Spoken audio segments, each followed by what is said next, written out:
స్తుతి స్తుతి స్తుతి స్తుతి స్తుతి స్తుతి స్తోత్రం స్తోత్రం స్తోత్రం. Praise the Lord. Hallelujah hallelujah hallelujah. Praise the Lord praise the Lord praise the Lord. స్తోత్రం స్తోత్రం స్తోత్రం స్తోత్రం స్తోత్రం స్తోత్రం స్తోత్రం స్తోత్రం స్తోత్రం స్తోత్రం. సియోను రాజు తన స్వాస్థ్యము కొరకై రానయ్యుండగా త్వరగా రానయ్యుండగా రానయ్యుండగా త్వరగా రానయ్యుండగా సియోను రాజు తన స్వాస్థ్యము కొరకై రానయ్యుండగా త్వరగా రానయ్యుండగా రానయ్యుండగా త్వరగా రానయ్యుండగా సంపూర్ణ సేందినందా స్థిరపడెదము సంఘ సహవాసములో ప్రేమ సామ్రాజ్యములో సంపూర్ణ సేందినందా స్థిరపడెదము సంఘ సహవాసములో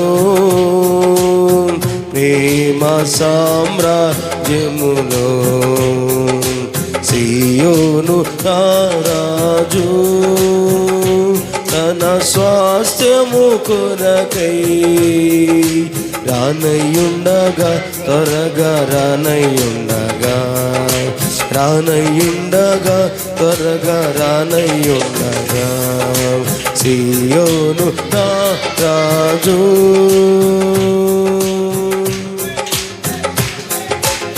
వివేచించుమా భ్రమపరచు ప్రతి ఆత్మను ఏర్పరచబడిన వారే త్రుటిల్లుచున్న కాలమిదే.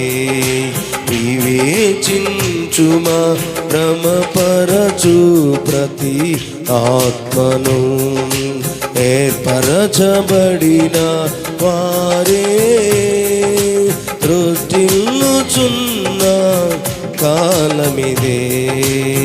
వీర విజయముతో నడిపించుచున్నాం పరిశుద్ధాత్మునికే విధేయులమై నిలచియుందుము. వీర విజయముతో నడిపించుచున్న పరిశుద్ధాత్మునికే విధేయులమై నిలచియుందుము.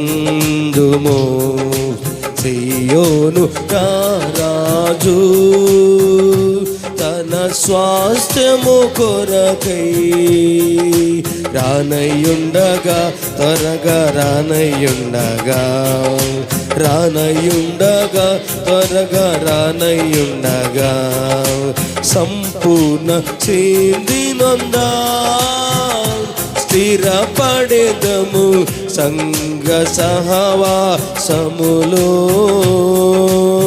ప్రేమ సామ్రాజ్యములు సంపూర్ణ సేందినందా స్థిరపడెదము సంఘ సహవాసములో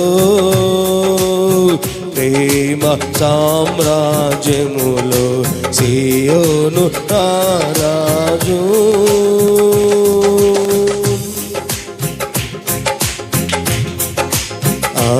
ఆధైర్యపడకు వదంతులెన్నో విన్నను ఆత్మాభిషేకము కలిగి కృపలో నిలచే కాలమిదే. ఆధైర్యపడకు వదంతులెన్నో విన్నను ఆత్మాభిషేకము కలిగి కృపలో నిలచే కాలమిదే. నిత్య మహిమకు అలంకరించు పరిశుద్ధాత్మునిలో నిరంతరము ఆనందించెదము. నిత్య మహిమకు అలంకరించు పరిశుద్ధాత్మునిలో నిరంతరము ఆనందించెదము. సియోను రారాజు తన స్వాస్థ్యము కొరకై రానయ్యుండగా, త్వరగా రానయ్యుండగా, రానయ్యుండగా, త్వరగా రానయ్యుండగా, సంపూర్ణ సిద్ధినందా స్థిరపడెదము సంఘ సహవాసములో, ప్రేమ సామ్రాజ్యములో. సంపూర్ణ సిద్ధినందా స్థిరపడెదము సంఘ సహవాసములో, ప్రేమ సామ్రాజ్యములో. సియోను రారాజు. స్తోత్రం. ప్రైజ్ ఆమేన్, ఆమేన్, ఆమేన్, ఆమేన్, ఆమేన్.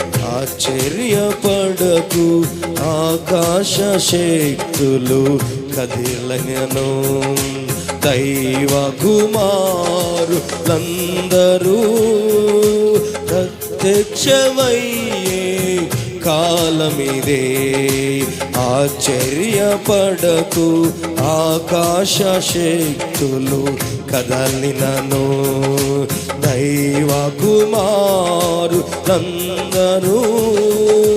ప్రత్యక్షమయ్యే కాలమిదే.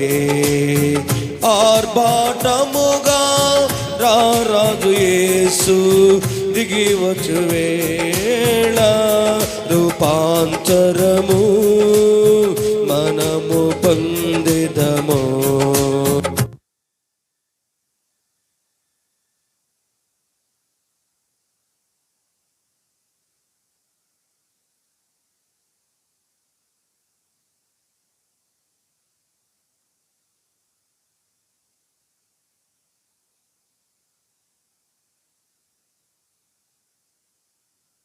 యేసు పరిశుద్ధ నామమున అడుగుచున్నాము తండ్రి, ఆమేన్.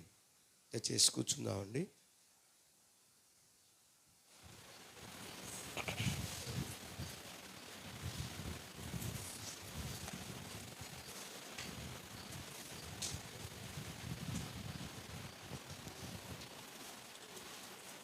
Praise the Lord. Hallelujah, hallelujah. దేవుని పరిశుద్ధ నామానికి మహిమ కలుగునుగాక. ఈ విధంగా దేవుని సన్నిధానంలో ఈ ఆదివారపు ఆరాధనకి కూడి చేరువచ్చిన మీ అందరికీ ప్రేమపూర్వక వందనాలు, దేవునికి స్తోత్రాలు. హల్లెలూయా. దేవుని యొక్క మహాకృపను బట్టి, ప్రేమను బట్టి రాత్రికాల సమయమున ప్రతి ఒక్కరూ కూడా ఒకరితో ఒకరు అబద్ధములు ఆడుచున్నారు అని, దాని గురించి పరిశుద్ధాత్మదేవుడు కొన్ని విషయాలు మనకు తేట తెల్లగా తెలియపరచడం జరిగింది. దేవునికి స్తోత్రం. హల్లెలూయా. ఈ రోజుల్లో చాలామంది మనుషులు దాదాపుగా ఒక 99% ఏ పాపానికి దొరుకుతున్నారు అంటే ఒక పాపానికే ఎక్కువగా ప్రజలు దొరుకుతున్నారని రాత్రి మనకి వాక్యం ద్వారా పరిశుద్ధాత్మదేవుడు తేట తెల్లగా తెలియపరచడం జరిగింది. దేవునికి స్తోత్రం. ఒక చిన్న అబద్ధమే ఎంత ఘోరమైన స్థితికి ఒక మనిషిని తీసుకువెళ్ళిద్దో వివరంగా రాత్రి తెలుసుకున్నాం. అబద్ధము చెప్పటం చాలా ఈజీయే, చాలా సులువైన పాపము అయినప్పటికీ ఆ అబద్ధము ఎవరి జీవితంలో, ఎవరి నోటి నుండి అయితే అబద్ధం అనే పదము ఉచ్చారణ జరుగుతుందో రాత్రి చదువుకుందాం. అబద్ధికులు అందరూ ఒక్కరిని కూడా విడిచిపెట్టడంట దేవుడు. అబద్ధికులు అందరూ మండు అగ్నిగుండములో వేయబడతారట. దీంట్లో మండు అగ్నిగుండములో వేయబడతారట. నువ్వు అనుకుంటున్నావు ఒకవేళ అబద్ధం అనేది చిన్నదే కదా, ఏముందులే అని నువ్వు అనుకుంటున్నావేమో. నీ జీవితంలో గనుక ఏ పాపం కూడా లేదు, నీ జీవితంలో ఒకే ఒక చిన్న పాపం ఉంది, అదే అబద్ధం అనే పాపము. అది చివరికి నీ జీవితాన్ని ఎక్కడికి తీసుకువెళ్ళి పడవేసిద్దాయి అంటే అగ్ని గుండములో పడవేయటానికి అది నీతో ఉంటుందని నువ్వు మర్చిపోవద్దని ఈ ఉదయకాలంలో మరొకసారి నువ్వు జ్ఞాపకం చేసుకుని సరి చేసుకోవాలని పరిశుద్ధ ఆత్మదేవుడు వాక్యపు వెలుగులో మనకు తెలియజేస్తున్నాడు. కనుక దేవుని వాక్యం స్పష్టంగా చెబుతుంది, అబద్ధమునకు దూరముగా ఉండుము. దేనికి దూరంగా ఉండాలి చెప్పండి? అబద్ధమునకు దూరముగా ఉండము. అబద్ధమునకు నువ్వు దూరముగా ఉండకపోతే మరణము నీకు దగ్గరగా ఉంటుంది. అబద్ధానికి నువ్వు దూరంగా ఉండకపోతే మరణం నీకు ఎక్కడ ఉంటుందట? దగ్గరగా ఉంటుంది. జాగ్రత్త, బీ కేర్ఫుల్. నీలో త్రాగుడనే పాపం లేదు, వ్యభిచారం అనే పాపం లేదు, నరహత్య అనే పాపం లేదు, మోసం అనే పాపం లేదు, దొంగతనం అనే పాపం లేదు. చిన్న అబద్ధము అనే ఒక చిన్న పాపము నీలో దాగి ఉంది. అది నీ దగ్గరికి దేనిని తీసుకొస్తుందంటే ఒక మరణాన్ని నీ దగ్గరకు తీసుకొస్తుంది. దయచేసి పాతాళానికి దూరమై పరలోకానికి వెళ్ళాలి అనుకుంటే నువ్వు దేనికి దూరంగా ఉండాలని దేవుడు స్పష్టంగా రాత్రి తెలియచేశాడంటే అబద్ధమునకు నువ్వు దూరముగా ఉండవలెను. లేదు, ఒకవేళ అబద్ధమే నీ జీవితంలో ఉంటే దేవుని వాక్యం చెబుతుంది అది దేవునికి హేయమైనది. ఏంటిది? హేయమైనది. హేయమైనది ఎవరైనా ఇంట్లోకి తెచ్చుకుంటారా? ఎలుక చచ్చిపోయి కుళ్ళిపోయి పురుగులు పట్టింది, దాన్ని ఇంట్లోకి తెచ్చుకుంటావా? అది నీకు అసహ్యమైంది, అది నీకు హేయమైనది. అబద్ధవాడు వారందరూ కూడా దేవునికి ఎలాంటి వారంట? హేయమైన వాడు. పరలోక రాజ్యానికి వెళ్ళటం అసంభవం. దయచేసి నీ జీవితంలో అబద్ధమని ఈ దుష్ట ఆత్మ ఏలుబడి చేయకుండానట్లుగా విడుదల పొందుకొందువుగాక. కనుక దేవునికి హేయమైనది మన జీవితంలో ఉంటే అది మనము పరలోకానికి వెళ్ళకుండా చేస్తుంది. అబద్ధమే చిన్నదే కదా నువ్వు అనుకుంటున్నావు. బైబిల్లో రాయబడిన మాట, అబద్ధికులు ఎవ్వరు కూడా దేవుని చేతుల నుండి తప్పించుకోలేరట. ఎవరి చేతిలో నుండి? దేవుని చేతుల నుండి తప్పించుకోలేరట. వాళ్ళకి తీర్పు తీర్చి దేవుడు ఎక్కడ పడేస్తాడు? పాతాళంలో పడేస్తాడు. ఈ అబద్ధం అనేది చిన్నది అనుకుంటున్నావు, నువ్వు తప్పించుకోలేని స్థితిలోకి నిన్ను తీసుకువెళ్తుంది. ఎక్కడ తీసుకెళ్తుంది? తప్పించుకోలేవు. తప్పించుకోలేని ఒక పాపం అబద్ధం అనేది. నువ్వు ఎట్టు తప్పించుకోవాలని ఎటు ఉరికినా ఎటు తిరిగినా నీ వల్ల కాదు. అబద్ధం అనే పాపము నీలో ఉంటే నువ్వు తప్పించుకోలేవు ఏ విషయంలో కూడా.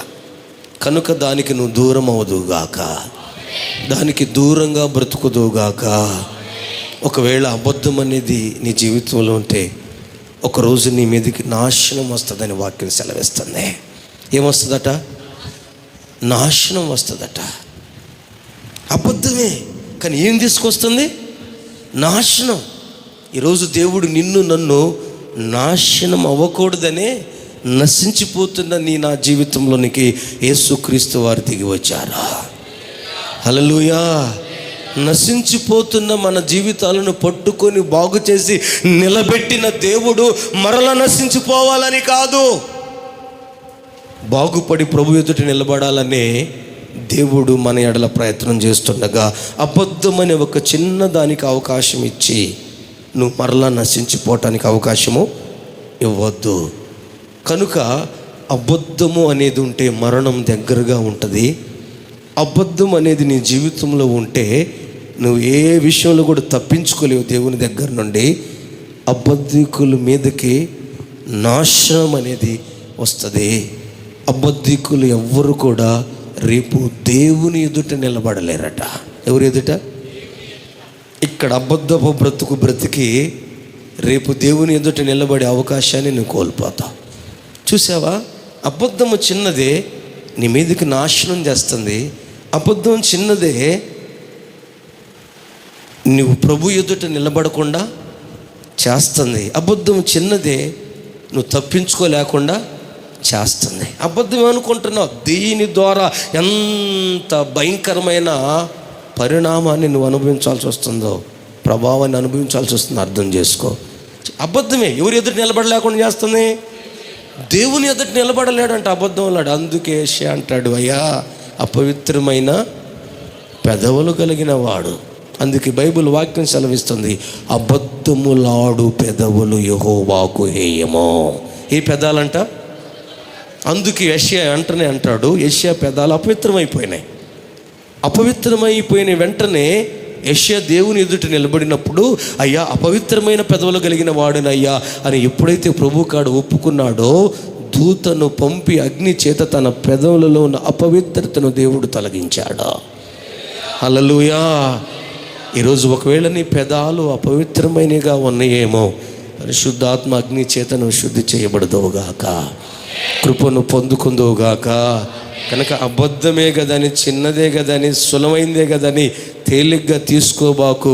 అది నీ మీదకి నాశనం తీసుకొచ్చింది, అది నిన్ను తప్పించుకోలేకుండా చేసిద్ది, అది రేపు ప్రభు ఎదుట నిలబడలేకుండా చేసిద్ది, అది నిన్ను అగ్నిగుండములో పడవేసేటట్టుగా చేసిద్ది. అబద్ధమే కదా సింపుల్గా అని ఒకరోజు ఇద్దరు భార్య భర్తలు అనుకున్నారు. ఎవరాళ్ళు చెప్పండి? అననీయ సపర్య కూడా ఏముందిలే చిన్న అబద్ధమే కదా అనుకున్నారు. మందిరానికి వచ్చాడు భర్త, చచ్చిపోయాడు. అబద్ధం ఆడి చచ్చిపోయాడు. భర్త చచ్చిపోయింది భార్యకి తెలుసా? చెప్పండి అమ్మా, తెలుసా? అబద్ధం అనే పాపము ఏ స్థాయికి ఎదిగిందో తెలుసా? కట్టుకున్న భర్త ఎన్ని సంవత్సరాలు కాపురం చేశాడో తనతో తెలియదు, కానీ కట్టుకున్న భర్త కూడా చచ్చిపోయింది, సఫీరాకు తెలియదు. ఎవరు ఈ స్థాయికి వారి జీవితంలో ఇలాంటి ఘోరమైన కారణం ఏందంటే పాపమే. పాపం అనే అబద్ధము భర్త చచ్చిపోయింది కూడా తెలియలేకుండా చేసింది. ఆ తర్వాత వచ్చింది తను కూడా ఏమైపోయింది? చచ్చిపోయింది. తను చచ్చిపోయినట్టు అననీయకు తెలిసావన్నా? చెప్పండి. నువ్వు అబద్ధం అనే పాపం అనుకుంటున్నావు బ్రదర్, సిస్టర్, చిన్నదే అనుకుంటున్నావు. నువ్వు చచ్చేది కూడా నీ భార్యకు తెలియదు. ఈ మాట అంటున్నానని ఏమనుకోవద్దు తల్లి, నువ్వు చచ్చేది కూడా నీ భర్తకి తెలియదు. అసలు వీళ్ళిద్దరు చచ్చింది బంధువులకి ఏమైనా తెలుసా? వినండి జాగ్రత్తగా. అననీయ సఫీరా చచ్చిపోయారని బంధువులకి ఏమన్నా కబురు పోయిందా? ఇరుగు పొరుగు వారికి ఏమైనా తెలుసా? చచ్చిన శవాలు చర్చిలో నుంచే డైరెక్ట్ శ్మశానానికి పోయినాయి. బంధువులకు పిలుపులు లేవు, ఫోనులు లేవు, కబుర్లు లేవు, పెట్టెలు లేవు, పూలు లేవు. చివరికి పాస్టర్ గారు కూడా లేడు. ఉన్నాడా? వాళ్ళ సంఘ పాస్టర్ గారు ఎక్కడున్నాడు? పేతురు ఎక్కడున్నాడు? వాళ్ళ పాస్టర్ గారు ఎసకెళ్ళి బాధ పెట్టండి అన్నాడు, కానీ మట్టి వేయటానికి కూడా పోవాలా? ఎందుకు? ఏ పాపం ఇంత ఘోరమైన స్థితికి ఆ కుటుంబం మారటానికి కారణం ఏ పాపం చెప్పండి? నీకు పెద్ద ఈజీగా ఉంది. బంధువులు లేరు, పాస్టర్ లేడు, భర్తకు తెలియదు చచ్చింది, భార్యకు తెలియదు చచ్చింది, ఇరుగు పొరుగు వాళ్ళకి తెలియదు. ఏందండి ఏం పాపం చేశారయ్యా అంటే చిన్న అబద్ధం ఆడారు కలిసి. బీ కేర్ఫుల్ రా. ఉదయకాలంలో వాక్యం వింటున్న సంగమా, చిన్నదే కదా అనుకుంటున్నామేమో, సింపుల్గా మాట్లాడుతున్నామేమో. ఆహా, ఇక్కడ తప్పించుకోవచ్చు అబద్ధం చెప్పి మనిషి దగ్గర.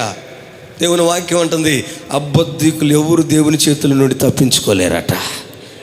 ఈరోజు నువ్వు తప్పించుకుంటున్నావేమో నీ భర్త దగ్గర, ఈరోజు నువ్వు తప్పించుకుంటున్నావేమో నీ భార్య దగ్గర, నువ్వు తప్పించుకుంటున్నావే మనుషులు ఎదుట. రేపు మట్టికి తప్పించుకునే ఛాన్స్ లేనే లేదు. ఈ రాత్రి, ఈ ఉదయమే నీ మనసులో ఉన్న అబద్ధపు స్పిరిట్ని విడుదల పొందుకోగొరిగితే దేవుని కృప నీ మీదకి దిగి వస్తుంది. భర్త చచ్చిపోయాడనే విషయం భార్యకి తెలియక చక్కగా బయలుదేరి కూర్చుంది. అందుకే చర్చికి వాళ్ళిద్దరు ఎవరు ముందు వచ్చారు? ఆ తర్వాత ఎవరు వచ్చారు? మీ ఇంట్లో మీ ఆయన ముందు వస్తున్నాడు, నువ్వు తర్వాత వస్తున్నావు. అననీయ సభ్యులే బ్యాచ్ అయిపోతున్నారు. మీరు కూడా ముందు వచ్చి చచ్చాడు, వెనక వచ్చి చచ్చింది. అబద్ధం అనే పాపం కలుగున కనుక ముందు వెనకే తేడా ఉండదు. అబద్ధం అనే పాపం ఉండి ఎప్పుడైనా సావే. దయచేసి చిన్నది అనుకుంటున్నావేమో, చిన్న పాపమే కదా అనుకుంటావేమో. అననీయ సభ్యులు అనుకున్నారు సింపుల్గా, చిన్న పాపమే కదా, నువ్వాడు నేనాడు అనుకున్నారు. భర్త చచ్చింది భార్యకి తెలియదు, భార్య చచ్చింది భర్త తెలియదు. వీళ్ళిద్దరు చచ్చింది, వీళ్ళకి పిల్లలు కూడా ఉన్నారే ఒకవేళ. వీళ్ళ పిల్లలకు కూడా తెలియదు, బంధువులకు కూడా తెలియదు. చివరికి ఆ సమాధి కర్పూరానికి ఎవరికి లేరు? పాస్టర్ గారు కూడా లేరు. Be careful. ఈ ఉదయకాలంలో దేవుడు స్పష్టంగా నీతో మాట్లాడుతున్నాడు. ఏ పాపము, ఈ చిన్న పాపమే కదా అని ఈజీగా అందరితో అబద్ధం ఆడుతున్నావేమో. ఆ అబద్ధము రేపు దేవుని ఎదుట నిలబెట్టకుండా చేస్తుంది. ఆ అబద్ధము తప్పించుకోలేకుండా చేస్తుంది. ఆ అబద్ధము నీ మీదకి నాశనాన్ని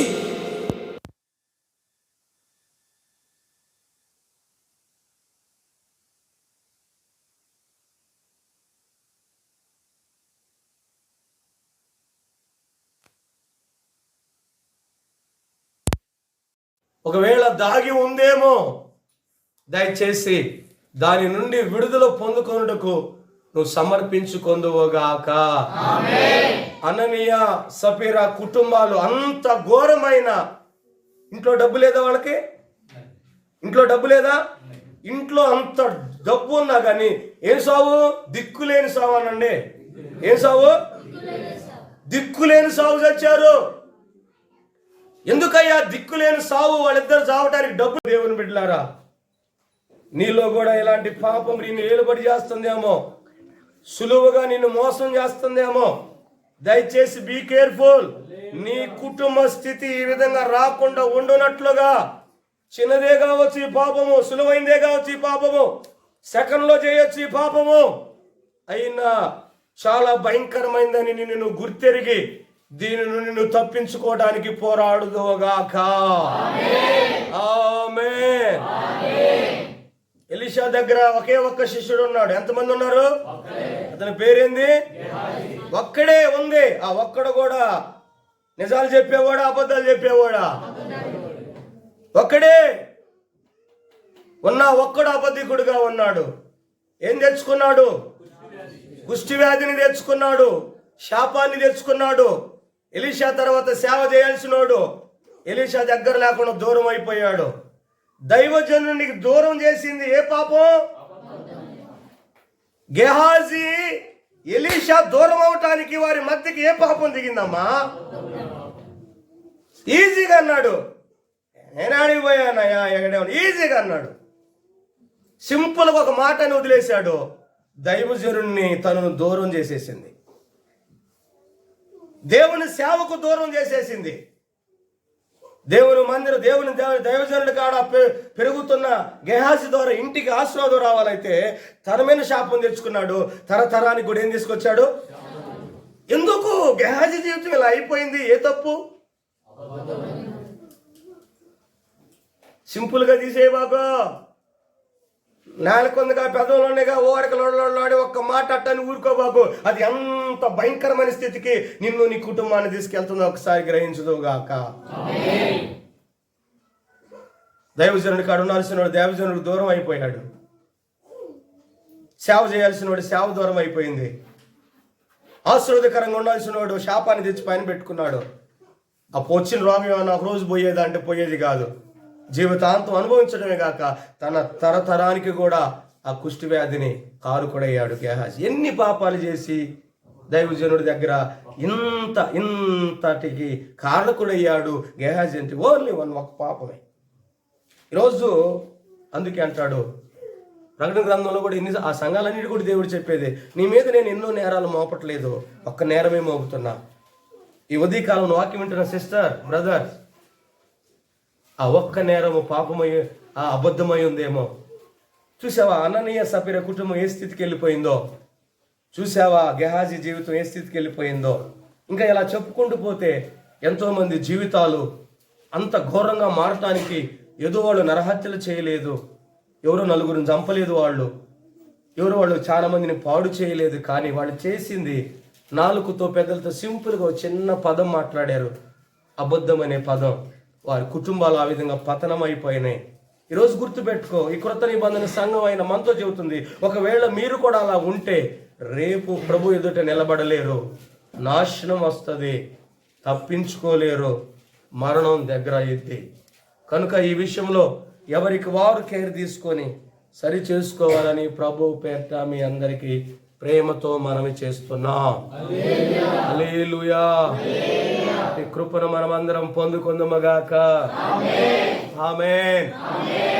రాత్రి వివరంగా చెప్పాడు దేవుని ఈ వాక్యాన్ని మనకి స్పష్టంగా అర్థమయ్యేలాగా. రాత్రి నువ్వు కొంచెం బిజీగా ఉండవని రాత్రి నువ్వు జగన్తో భేటీ అయ్యావా, సీఎం గారితో ఏంది పరిపాలన ఎలా ఉంది, ఎలా చేద్దాము, ఇంటింటికి గడప ప్రోగ్రాం ఎలా జరుగుతుంది, రజనీ గారితో పాటు వచ్చారు, ఎన్ని ఇళ్ళు తిరిగింది అని ఇన్ఫర్మేషన్ ఇవ్వటానికి జగన్ గారితో రాత్రి సమావేశం అయినట్టున్నావు నువ్వు, అందుకే రాలేకపోయావు. ఏమన్నా ఇంత ముద్ద లోపలికి పోతుందిగా, కలుపుకొని వెరైటీలు రుసులు. ఆ దినము సమీపించే కొలిది అధికముగా సమాజంగా కూడుకోండి అని సెలవిస్తున్న వాక్యం. దైవజనుడు సురేష్ అయ్య గారు బ్రతికినంత కాలం తన వాక్యంలో ఒక మాట అనేవాడు, గ్లోరియస్ మినిస్ట్రీ సంఘస్థులు అంటే ఒక ఆదివారపు భక్తులుగా ఉండకూడదు, అది నామకార్థపు భక్తి అని చెప్పేవాడు. మిగతా వారాలు నీకు సంబంధించినవి కాదా? వారంలో ఒకసారి తిను, ఈ ఒళ్ళుకి ఎన్ని రోజులు బతికిద్ది? బతుకు 60 సంవత్సరాలు బతకండి, 60 సంవత్సరాలు బతుకుతాడంట ఆయన. స్తోత్రం. దానికే ఎన్ని పూటలు పెడుతున్నావు? ఏడా ఇంకా ఎగస్ట్రా పెడుతున్నావు. కానీ యుగాలు బతకాలనుకుంటున్నావు ఆత్మ, మరి దానికి వాక్యం ఎన్ని పూటలు పెట్టాలి? కనీసం వారంలో 3 రోజులు మధ్యలో ఒక గృహకోడికలు ఈవినింగేగా. సరే నువ్వు ఏదో బాగా అంత అనుకుంటే అనుకోవచ్చు, నువ్వెంత బిజీగా ఉన్నావు, ఏమన్నా వండుకొని తిని పొనుకోవటమేగా నువ్వు చేసేది ఇంటికాడ. అంతకాడికి నువ్వేమన్నా చేస్తున్నావు ఎగస్ట్రా? ఇప్పుడేం అర్థం కాదండి, ఇప్పుడేం అర్థం కాదు. దిక్కు లేక ఎక్కడ పక్కన భార్య ఉండదు, ఇటు భర్త ఉండడు, పిల్లలు కూడా ఉండరు. ఎవడు ఎవడు అని క్రియలు చొప్పున జీతం నా దగ్గర ఉంది అన్నప్పుడు నిలబడినప్పుడు అర్థమైంది. ఒక ఛాన్స్ అంటే అయిపోయిందిరా నీ ఛాన్స్ అన్నాడు పాతాళంలో ఉన్నవాడు, ఒక్కసారి పంపించి భూలోకంలో అంటున్నాడు. ఎవరు? మరి ఇవన్నీ తెలిసి కూడా నువ్వు ఎందుకు మనసు మార్చుకోవు? వాడికి ఛాన్స్ ఇచ్చాడా? నీకేమైనా ఛాన్స్ ఇస్తాడు అనుకుంటున్నావా? ఇస్తాడా? మరి ఎవడని తెలిసి కూడా ఎందుకని అంత నిర్లక్ష్యం? దేవుని సన్నిధి అంటే ఎందుకు అంత అవిధేయత? దేవుడు అన్నాడు సమాజంగా కూడుకోవటం, అధికంగా కూడుకోమంటున్నాడు. గుర్తుపెట్టుకోండి, నిరీక్షణ కలిగిన వారిగా ఉండాలి కానీ నిర్లక్ష్యం కలిగిన వారిగా ఉండకూడదు. అది మన జీవితానికి ప్రమాదకరం. హల్లెలూయా, హల్లెలూయా. ఈ ఉదయకాలమున దేవుని వాక్యం వింటున్న దేవుని సంగమా, వాక్యం వింటాం కాదు కానీ అది మన జీవితంలో నెరవేర్చబడినప్పుడు అది మనకు ఒక ఆశీర్వాదకరంగా మార్చబడింది. ఆ వాక్యం మన జీవితంలో నెరవేర్చబడకపోతే అది ఒక శాపంగా మార్చబడింది. నెరవేరినప్పుడే ఆశీర్వాదం, నెరవేర్చబడకపోతే శాపమే. కనుక అర్థం చేసుకోండి, దేవుని వాక్యాన్ని గ్రహించండి. చిన్నదే కదా అని పావును వదిలేస్తావా? మన రాళ్ళ కుప్ప సరి చేస్తంటే బొడ్డ పాము ఆగపడితే వదిలేశారా? బొడ్డ దగ్గర బతకని అని వదిలేలా, పాము పాము పాము అన్నారు. ఎంత దయ్యాన్ని చూస్తే ఏళ్ళు లావు కూడా లేదు, ఏళ్ళు లావు కూడా లేదు. అది దాదాపు ఎర్రలాగా ఉంది. ఎర్రలాగా ఉన్న పాముకి చుట్టూ రౌండ్ వేశారు. అదిగో అడిపోతుంది తీ కొట్టి చూస్తే ఆడు సుభాష్ పట్టుకొని వస్తున్నాడట, ఇదిగా అయ్యా పాము అని. చిన్నదైనా ఎంత జాగ్రత్త వహించాం. ఈరోజు గుర్తుపెట్టుకో, చిన్నదైన ఈ పాపం ఎంత భయంకరానికి మన జీవితాలను లాగి పడవేస్తుందో వాక్యం ద్వారా దేవుడు మనకు తేట తెల్లగా తెలియపరుస్తున్నాడు. వాక్యాన్ని అర్థం చేసుకొని లోబడదుముగాక. ఈ దినం కూడా దేవుడు మనతో మాట్లాడునుగాక. ఆ కృప మనకు అనుగ్రహించునుగాక. బయట వినపడపోతే నేను చేయగలిగింది ఏం లేదు. నాకు మొదలుకి ఇప్పటికే గొంతు సరిగి రాట్లా, అరిసి నాకు గొంతు పోయింది. దేవునికి స్తోత్రం. హల్లెలూయా, హల్లెలూయా. దేవుడు మంచిగా కరెంట్ ఇచ్చాడు. పెట్టండి రా.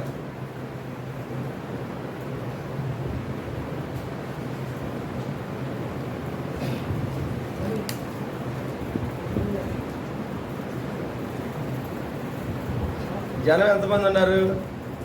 అందరూ చేతులు ఎత్తండి.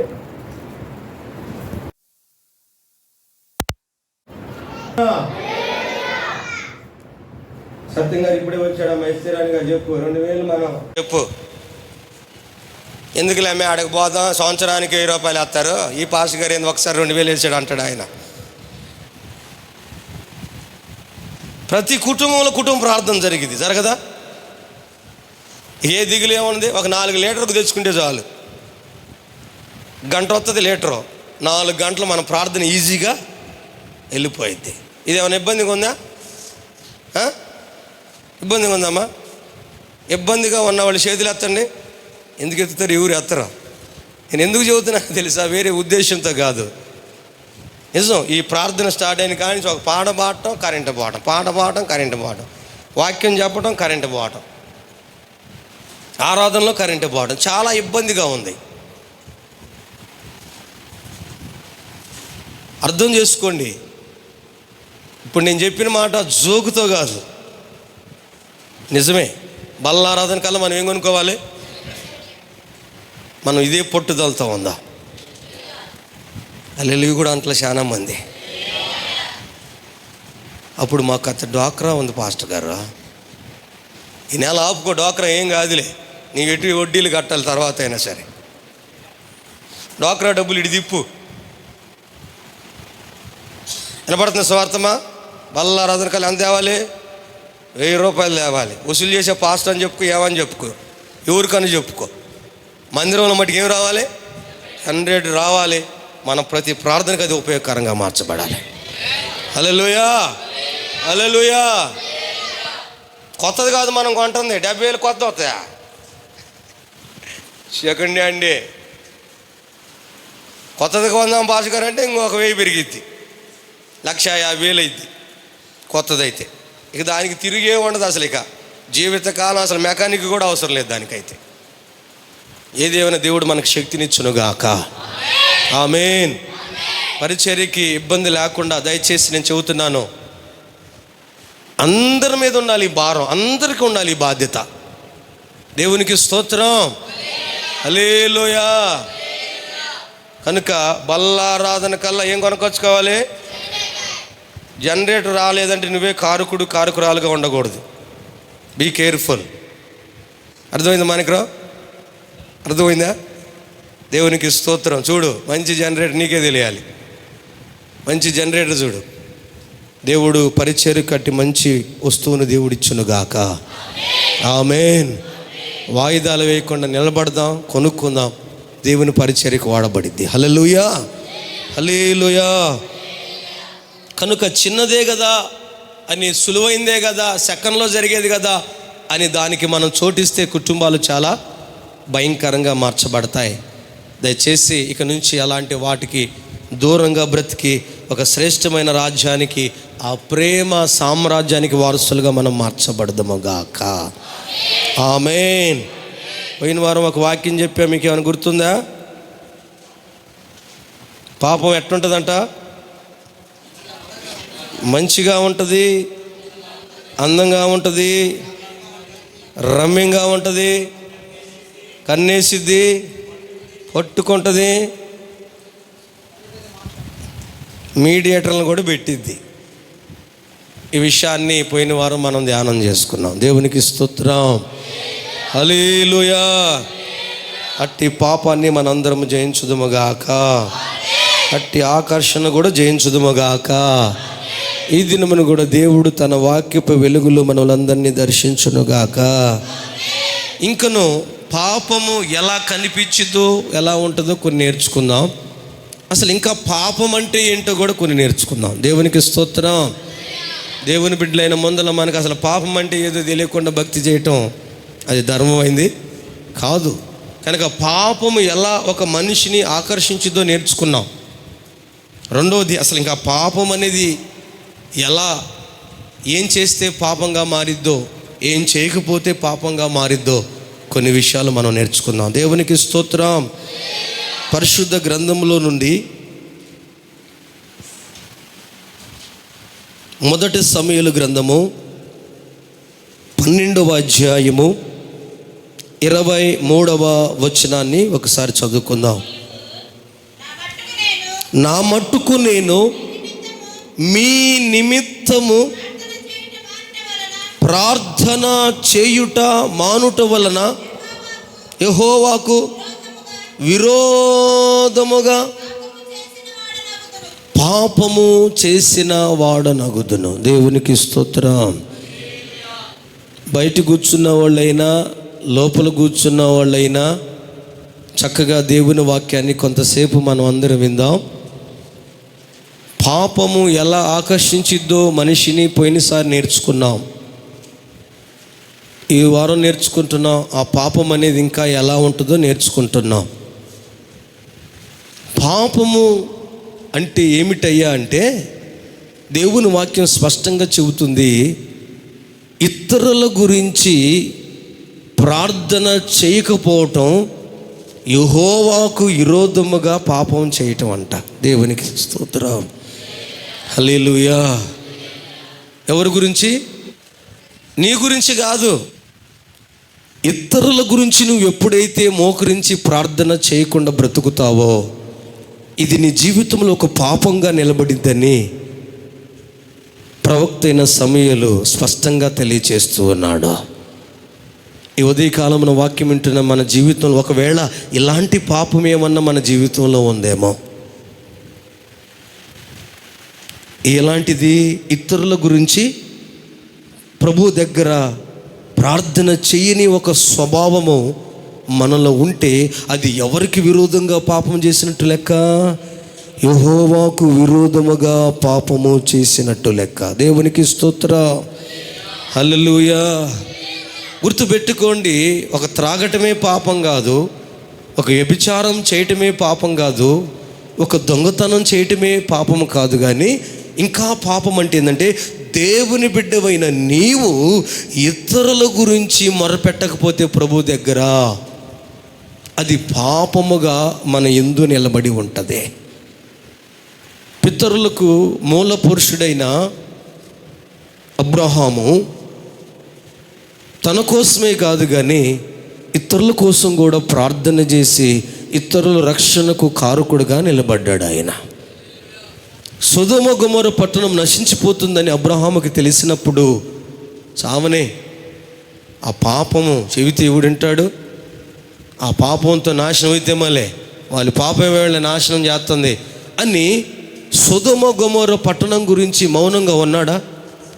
ఉండలేదండి. వాళ్ళు చేసిన పాపమని తెలిసి కూడా ఆ పాపము చేసిన వాళ్ళ మీద కఠినంగా ఉండక, ఆ పాపుల మీద కఠినమైన మనసు కలిగిన వాడుగా గాక, ఎలాగైనా వాళ్ళు బ్రతకాలని, ఎలాగైనా అగ్నిగుండం నుండి వాళ్ళు తప్పించుకోవాలని, అగ్నిగంధకాలు పడబోయే లోపు వాళ్ళలో ఒక మారు మనసు పశ్చాత్తాపం కలగాలని ఎలుగెత్తి ప్రభు కాడు కూర్చొని, అయ్యా నేను దుమ్మునయ్యా, నేను ధూళినయ్యా, పదే పదే అడుగుతున్నాను, ఏమనుకోవద్దయ్యా, దయచేసి ఈ ఒక్కసారినయ్యా, ఈ ఒక్కసారినయ్యా, ఈ ఒక్కసారి అని పదే పదే పదే పదే అబ్రహాము తన కొడుకు కోసం చేస్తున్నాడా ప్రార్థన? అబ్రహాము తన భార్య కోసం చేస్తున్నాడా ప్రార్థన? అబ్రహాము తన కోసం చేస్తున్నాడా ప్రార్థన? అంటే తన కుటుంబం కోసం కాదు, కానీ సొదొమ గొమొర్ర పట్టణం మీద దేవుడు ఒక అగ్ని గంధకాలు అనగా ఒక ఉగ్రత నాశనము రాబోతుందని తెలుసుకున్న అబ్రహాము మౌనంగా ఉండలేదు. మోకరిస్తున్నాడు, తెగిస్తున్నాడు.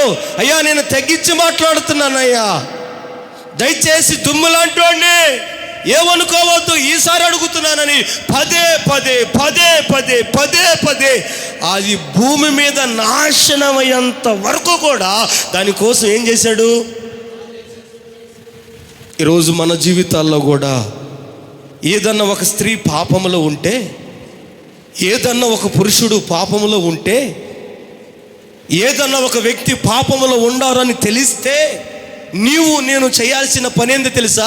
మనము బ్రతుకున్నంత కాలం, వాళ్ళు బ్రతుకున్నంత కాలము వారి కోసం ఏం చేయాలో తెలుసా? ప్రార్థన చేయాలి. ఈరోజు ఈ మనసు నీకుందా? ఈరోజు మన జీవితాల్లో ఉన్న బలహీనత ఏందో చెప్పనా? వినపడుతుందా బయట ఉండే వాళ్ళకి? ఎదుట ఒక వ్యక్తి త్రాగుడనే పాపంలో ఉండొచ్చు, వ్యభిచారం అనే పాపంలో ఉండొచ్చు, దొంగతనం అనే పాపములో ఉండొచ్చు, పేకాటని ఈ విధంగా చెప్పుకుంటూ పోతే ఏదో ఒక పాపములో ఉన్నాడని నీకు తెలిసిన తర్వాత నీవు నేను ఎవరికి చెప్పాలయ్యా అంటే ఎవరికి? అబ్రహాముకు తెలిసిన తర్వాత అబ్రహాము ఎవరికి చెప్పాడు ఆ విషయాలన్నీ? మాట్లాడండి అమ్మా. ఎవరికి చెప్పాడు? దేవునికి. ఈరోజు జాగ్రత్తగా వినండి. ఒక వ్యక్తి పాపములో ఉన్నాడన్న విషయం మనకు తెలిసినప్పుడు దేవునికి చెప్పట్లేదు, కానీ మనం మనుషులకు ప్రచారం చేస్తున్నాం. ఆ మాట మీకు అర్థమవుతుందా? సొదొమ గొమొర్ర పట్టణం అంతా పాపములో ఉన్న విషయం అబ్రహాముకు తెలిసిన తర్వాత ఆ విషయాన్ని శారా దగ్గరికి వెళ్ళి చెప్పట్లా, ఆ విషయాన్ని ఆగరు దగ్గరికి వెళ్ళి చెప్పట్లా, ఆ విషయాన్ని తన దగ్గర ఉన్న ఎలియాజరుకి చెప్పటల్లా. ఆ విషయాన్ని ఎవరికి చెబుతున్నాడు అబ్రహాము అంటే స్వయాన సృష్టికర్త అయిన దేవుడు, ఆ పాపము నుండి తప్పించగలిగిన వాడు ఒక్కడే, ఆయనకు మాత్రమే చెబుతున్నాడు అబ్రహాము.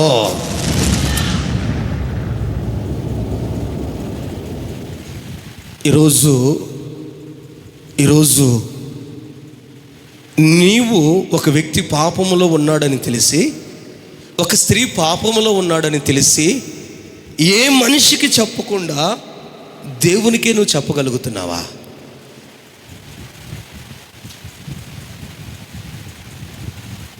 బయట ఉండే వాళ్ళకి వినబడుతుందా? హల్లెలూయా, హల్లెలూయా. దేవుడు చెప్పిన వాక్యాన్ని ఇతరులకు చెప్పరు, కానీ పాపాన్ని మోసుకునే పాత్రలు ఎక్కువైపోయినాయి ఈ మధ్య. ఏం మోసుకొని పోతున్నారు?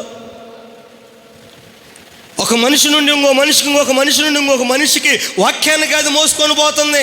ఏంటిది? పాపాన్ని. వీళ్ళు పాపపు మోసుకునే సైనికులు వీళ్ళు. ఈరోజు నువ్వు నేను మా జీవితంలో చూసుకోవాల్సింది తెలుసా? ఒక వ్యక్తి ఆ పాపము నుండి విడుదల పొందాలని, ఒక వ్యక్తి ఆ శాపం నుండి విడుదల పొందాలని, ఆ వ్యక్తికి మారు మనసు కలగాలని ప్రభు దగ్గర ఆ వ్యక్తి కోసం మనం ఏం చేయాలంటే చెప్పు, ప్రార్థన చేయాలి. ఇది చేయకపోవటం కూడా దేవుని బిడ్డల జీవితంలో పాపమని వాక్యం సెలవిస్తుంది. ఈరోజు ఒకవేళ ఈ పాపంతో నువ్వు బ్రతుకుతున్నావా? ఇలాంటి పాపాన్ని నువ్వు కలిగి ఉన్నావా? దయచేసి ఈ పాపము కూడా నీలో ఉండకూడదని నా దేవుడు నీలో నుండి దీన్ని కూడా బయటికి లాగి పడవేస్తున్నాడా? హల్లెలూయా. ఈరోజైనా దీనికి నువ్వు అప్పచెప్పుకుందువుగాక. ఆమేన్, ఆమేన్. ఒకవేళ అబ్రహాము లాంటి మనసు కలిగి ప్రభు దగ్గరే నా విషయాన్ని మొరపెట్టి ప్రార్థన చేయగలదు ఈ స్త్రీ, ప్రభు దగ్గరే ప్రార్థన చేయగలడు ఈ పురుషుడు అని ఒకవేళ ఎవరినైనా అలాంటి ప్రార్థనా పరులు నీకు అనిపిస్తే వాళ్ళ దగ్గర నువ్వేం చెప్పాలయ్యా అంటే ఒకటే, నా స్థితి ఇలా ఉంది, నా కుటుంబ స్థితి ఇలా ఉంది, దయచేసి నువ్వు ప్రార్థనాపరుడు కాబట్టి, నువ్వు ప్రార్థనాపరురాలు కాబట్టి నా కోసం కొంచెం ప్రార్థన చెయ్యి. ఎవరికి చెప్పాలి? ప్రార్థనాపరులకు చెప్పాలి. ఒకవేళ చెప్పాలని అనిపిస్తే, లేకపోతే ఎవరికి చెప్పటానికి నువ్వు తెగించొద్దు. చెబితే నవ్వులు పాలయ్యేది నువ్వే. హల్లెలూయా. ఈరోజు దేవుని వాక్యం స్పష్టంగా చెబుతుంది, పాపము అంటే ఏమిటంటే ఇతరులు పాపములో ఉన్నప్పుడు వారి గురించి ప్రార్థన మనము చేయకపోతే, అబ్రహాము ఎప్పటిదాకా చేశాడు, పోరాడాడు ఆ పట్టణం గురించి అంటే, అగ్నిగంధకాల సొదొమ గొమొర పట్టణం మీదకి దిగి వచ్చి కాల్చి వేసిందాకా ప్రార్థన చేస్తే కనీసం ఆ ప్రార్థన ఫలితంగా 3 రక్షించబడ్డారు. హల్లెలూయా. ఈరోజు నేను చెబుతున్నాను, నీ ప్రార్థన ఎప్పటికీ వ్యర్థం కాదు. నువ్వు ప్రభు కాడు కార్చిన నీ కన్నీరు ఎప్పటికీ వ్యర్థము కాదు. అబ్రహాము చేశాడు. 50 మందిని కోరుకున్నాడు, 20 మందిని కోరుకున్నాడు, 10 మందిని కోరుకున్నాడు, కనీసం 5 మందిని కోరుకుంటే చివరికి 3 అక్కడ తేలారా. హల్లెలూయా.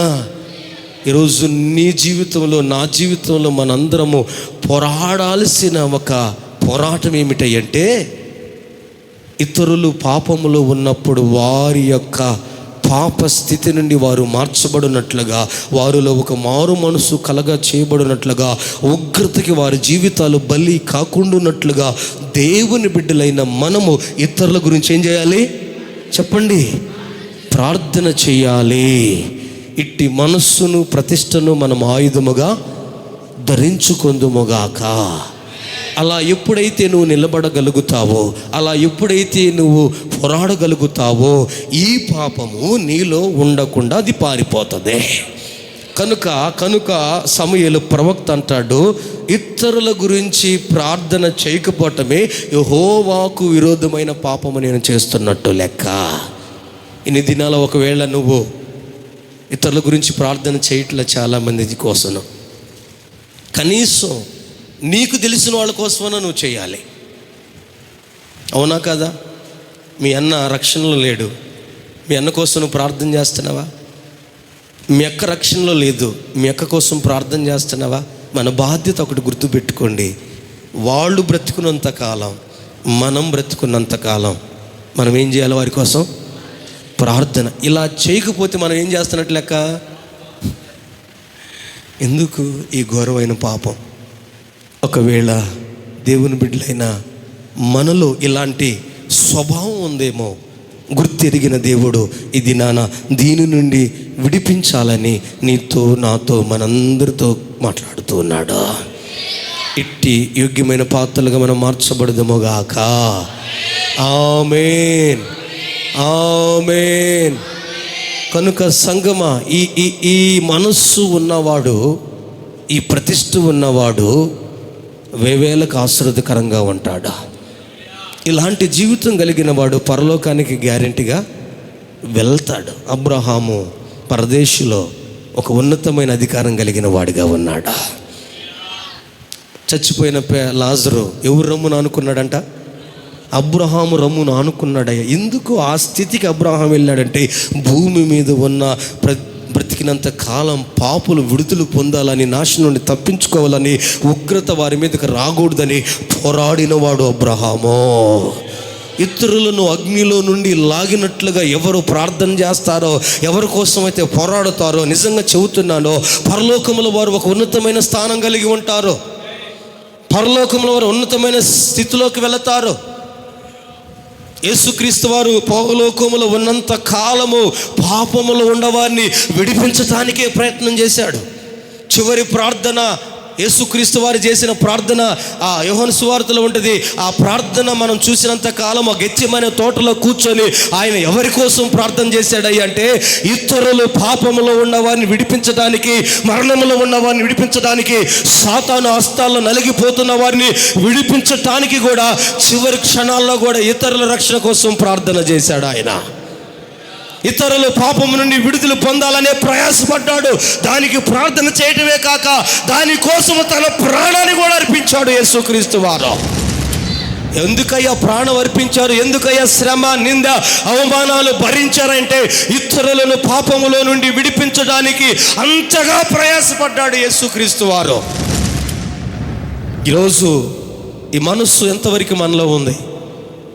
ఇలాంటి జీవితాన్ని ఎంతవరకు మనం జీవించగలుగుతున్నామో ఎవరికి వారు పరిశీలన చేసుకోవాల్సిన అవసరం మనలో ఉంది. కనీసం ప్రాణం పెట్టకపోయినా, కనీసం ఏసైలాగా ఒళ్ళు జల్లడేలాగా మారకపోయినా, కనీసం మోకరించి ఇతరుల కోసం ప్రార్థించి ఒక మనసైనా మనలోనికి దేవుడిచ్చునుగాక. ఆమేన్.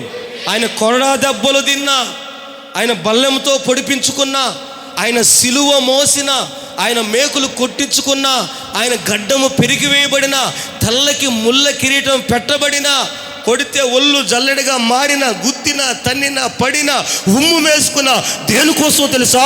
ఇతరులను పాపములో నుండి విడిపించటం కోసమో. హల్లెలూయా. దీనికోసమే ప్రయాసపడ్డారు. ఇప్పుడు అదే వేలో మనం ఉండాలి. యేసుక్రీస్తు ద్వారానే మనం వారసులు అవుతున్నామో తప్ప వేరే విధంగా మన వారసులము కాదు. మరి అదే వారసత్వాన్ని తీసుకుంటున్న మనము ఇతరుల పాపాల నిమిత్తము ఎంత కష్టపడుతున్నాం, ఎంత ప్రయాసపడుతున్నాం, ఎంత సమర్పించుకున్నాం, ఎంత సమయాన్ని ఇస్తున్నాం ఇతరుల కోసం. తన జీవితాన్ని ఇచ్చాడు యేసయ్య, తన ప్రాణాన్ని ఇచ్చాడు యేసయ్య. తన శరీరంలో ఉన్న ఏ అవయవాన్ని కూడా సుఖభోగాలు కాదు కానీ పాపము నుండి విడుదల ఇవ్వటానికి ఒక్కొక్క అవయవాన్ని త్యాగం చేశాడు ఆయన. నువ్వు త్యాగం చేయగలుగుతున్నావా నీ శరీరంలో ఉన్న అవయవాలు దేనికైనా? ఈ ఉదయ కాలమున మనం ప్రతిష్ఠించుకుందాముగాక. ప్రభు మనం దర్శిస్తున్నాడు, పలకరిస్తున్నాడు. ఆ కృపను పొందుకుందాముగాక. యేసుక్రీస్తులో ఉన్న ప్రతి శరీర అవయవము కూడా ఇతర పాపముల నుండి విడిపించడానికి ప్రయత్నం చేసింది, కానీ ఇతరులు పాపములో పడేయటానికి ప్రయత్నం చేయలేదు. ఈరోజు జరుగుతున్న మోసం ఏందో తెలుసా? సాతాను కుయుక్తింది తెలుసా? మన దగ్గరకు వచ్చి ఇతరులు పాపములో పడేయటానికి మన శరీరంలో ఉన్న కొన్ని అవయవాలు ఉపయోగపడుతున్నాయి. అది నోరు కావచ్చు, అది నాలుక కావచ్చు, అది పెదాలు కావచ్చు, అది కంటి చూపు కావచ్చు, అది చేతులు కావచ్చు, అవి కాళ్ళు కావచ్చు. ఈ కాళ్ళు నడినెత్తి నుంచి అరికాల వరకు యేసయ్య శరీరము ఇతరులను పాపము నుండి విడిపించడానికి కష్టపడితే మన శరీరంలో ఉన్న అవయవాలు ఏం చేస్తాయి అంటే ఇతరులు పాపములో పడేటట్టుగా కష్టపడుతున్నాయి. ఈరోజు ఈ మాటను అర్థం చేసుకుందావుగాక, ఈ వాక్యానికి సమర్పించుకుందావుగాక. సంఘం అంటే ఆయన శరీరం, సంఘం అంటే ఆయన శరీరం అని మర్చిపోవద్దు. అంటే ఆయన శరీరంలో ఒక అవయవమను ఆయన బ్రతుకున్నప్పుడు శరీరధారిగా ఆయన శరీరంలో ఉన్న ఏ అవయవము కూడా పాపానికి దాసుడు కాలేదు. పాపం నుండి విడిపించడానికి నలిగిపోయినాయి ఆయన అవయవాలు. ఈరోజు మరి మనం కూడా ఆయన అవయవాలమే కదా, మనము కూడా ఆయన అవయవమై ఉన్నాం కదా. మరి మన అవయవాలలో ఏదైనా ఇతరులను పాపంలో పడేయటానికి ప్రయత్నం చేస్తుందా? ఇతరులను పాపంలో నుండి విడిపించడానికి ప్రయత్నం చేస్తుందా? మనసు పెడితేనే వాక్యం అర్థమైంది. మనసు పెట్టకపోతే ఈ మర్మం నీకు అర్థం కాదా? దేవుని ఆత్మ మన మధ్య ఉండి ఘోషిస్తుంది, కృప మన మధ్య ఉంది. సమర్పించుకోదోగాక. ఆమేన్. నడినెత్తు నుంచి అరికాల వరకు నీ శరీరంలో ఉన్న ఏ భాగమైనా సరే ఇతరులు పాపములో వెళ్ళకుండా ప్రతిష్ఠించుకోవాలి మనం. అందుకే అంటాడు, సజీవ యాగముగా మీ శరీరములో క్రీస్తుకు ప్రతిష్ఠించుకోవాలని వాక్యం సెలవిస్తుంది. రోమపత్రికలో ఉంటుంది ఈ మాట. హల్లెలూయా. ఎప్పుడు నిన్ను నువ్వు తేలిగ్గా తీసేసుకోబాకో. గుడ్డెద్దు చేలో పడినట్టు భక్తి చెయ్యొద్దు దయచేసి. నీ మీద ఒక ప్రణాళిక ఉంది, నీ మీద ఒక దేవుని ఉద్దేశం ఉంది, నీ మీద దేవుడు ఒక ఆలోచన కలిగి ఉన్నాడు. ఈరోజు దానికి నువ్వు లోబడాలి అంటే నీ శరీర ప్రతి అవయవాలను ప్రతిష్ఠించుకోవాలి. ఇదే సంఘం అంటే. సంఘం అంటే ఏందో తెలుసా? ఇతరులను పాపములో నుండి విడిపించేదే సంఘం. సంఘం అంటే ఏందో తెలుసా? ఇతరులు పాపములో పడకుండా కాపాడేదే సంఘం. దీని గురించి మొదట నీకు అర్థమవునుగాక. ఆమేన్, ఆమేన్. కనుక ఈరోజు ఇతరులను పాపములో పడవేయకుండా మనం ప్రయత్నం చేయాలి. పడిన వారిని విడిపించడానికి ప్రయత్నం చేయాలి. కనుక ఇతరుల గురించి మనము కనీసం ప్రార్థన చెయ్యాలి. చెయ్యకపోవటం కూడా అదేంటిదంట? పాపమే. ఈరోజు దేవుని దగ్గరకు వచ్చిన వారిలో ఎక్కువగా ఉన్న పాపం ఏంటంటే ఇతరుల గురించి ప్రార్థన చేయలేని ఒక మనసు కలిగి ఉన్నారా? ఈరోజు ఈ మాట నీ మధ్యకు వస్తుంది. నువ్వు లోబడగలిగితే బయట ఉండే వాళ్ళకి అర్థమవుతుందా? వినబడుతుందా ఈ మాట? దయచేసి నువ్వు క్రీస్తు శరీరంలో ఒక అవయవాన్ని మర్చిపోవద్దు. ఆయన శరీరము ఒక ఆత్మను రక్షించడానికి నల్లగొట్టబడింది. ఎంతవరకు దిగాడో తెలుసా? సమాధిలో శవంగా మారటానికి కూడా సిద్ధపడ్డాడు ఆయన. ఎందుకయ్యా శవస్మరణంలో ఒక శవంగా మారేవంటే ఇతరులను పాపము నుండి రక్షించడానికే. ఈరోజు ఎంతోమంది హతసాక్షులు అయిపోతున్నారు లోకంలో. ఎందుకో తెలుసా? ఎందుకు హతసాక్షులు అయిపోతున్నారా అంటే ఇతరులను పాపముల నుండి విడుదలను చేయటానికి. దేవునికి స్తోత్రం. కనుక పాపము అనగా ఒకటి ఏమిటంటే ఇతరులు పాపములో ఉండారని తెలిసి, మరణ పంచులో ఉండారని తెలిసి, పాతాళానికి వెళ్తారని తెలిసి కూడా మనము వారి కాడ మోకరించి ప్రభు కాడ ప్రార్థన చేయకుండా బ్రతుకుతున్నామే, ఇదే పాపం. ఈరోజు దయచేసి సంగమా, దేవుని బిడ్డలారా, నువ్వు ఇలా ఒకవేళ జీవిస్తున్నావేమో, అందుకే దేవుడు ఈరోజు మరొకసారి నీతో మాట్లాడుతున్నాడు. నీ కోసమే కాదు, నీ పిల్లల కోసమే కాదు, నీ కుటుంబం కోసమే కాదు, ఇతరుల కోసం కూడా ప్రార్థించి ఒక శ్రేష్టమైన మనసు దేవుడు నీకు ఇచ్చునుగాక. అలా చేయలేకపోతే మనలో ఏమి నిలిచున్నట్టు లెక్క? పాపము నిలిచి ఉన్నట్టు లెక్క. పాపుల కోసం కాదు కానీ పరలోకం పరిశుద్ధుల కోసమే పరలోకం అయి ఉన్నది. ఇట్టి దానికి యోగ్యులుగా మనం మార్చబడుదముగాక. ఆమేన్, ఆమేన్. మొదటి సమూయేలు గ్రంథము పాపం అంటే ఏందో 2:15 అధ్యాయము. మొదటి సమూయేలు గ్రంథము 15వ అధ్యాయము 24వ వచనాన్ని చదువుకుందాం. బయట ఉన్న వాళ్ళు కూడా జాగ్రత్తగా వినండి.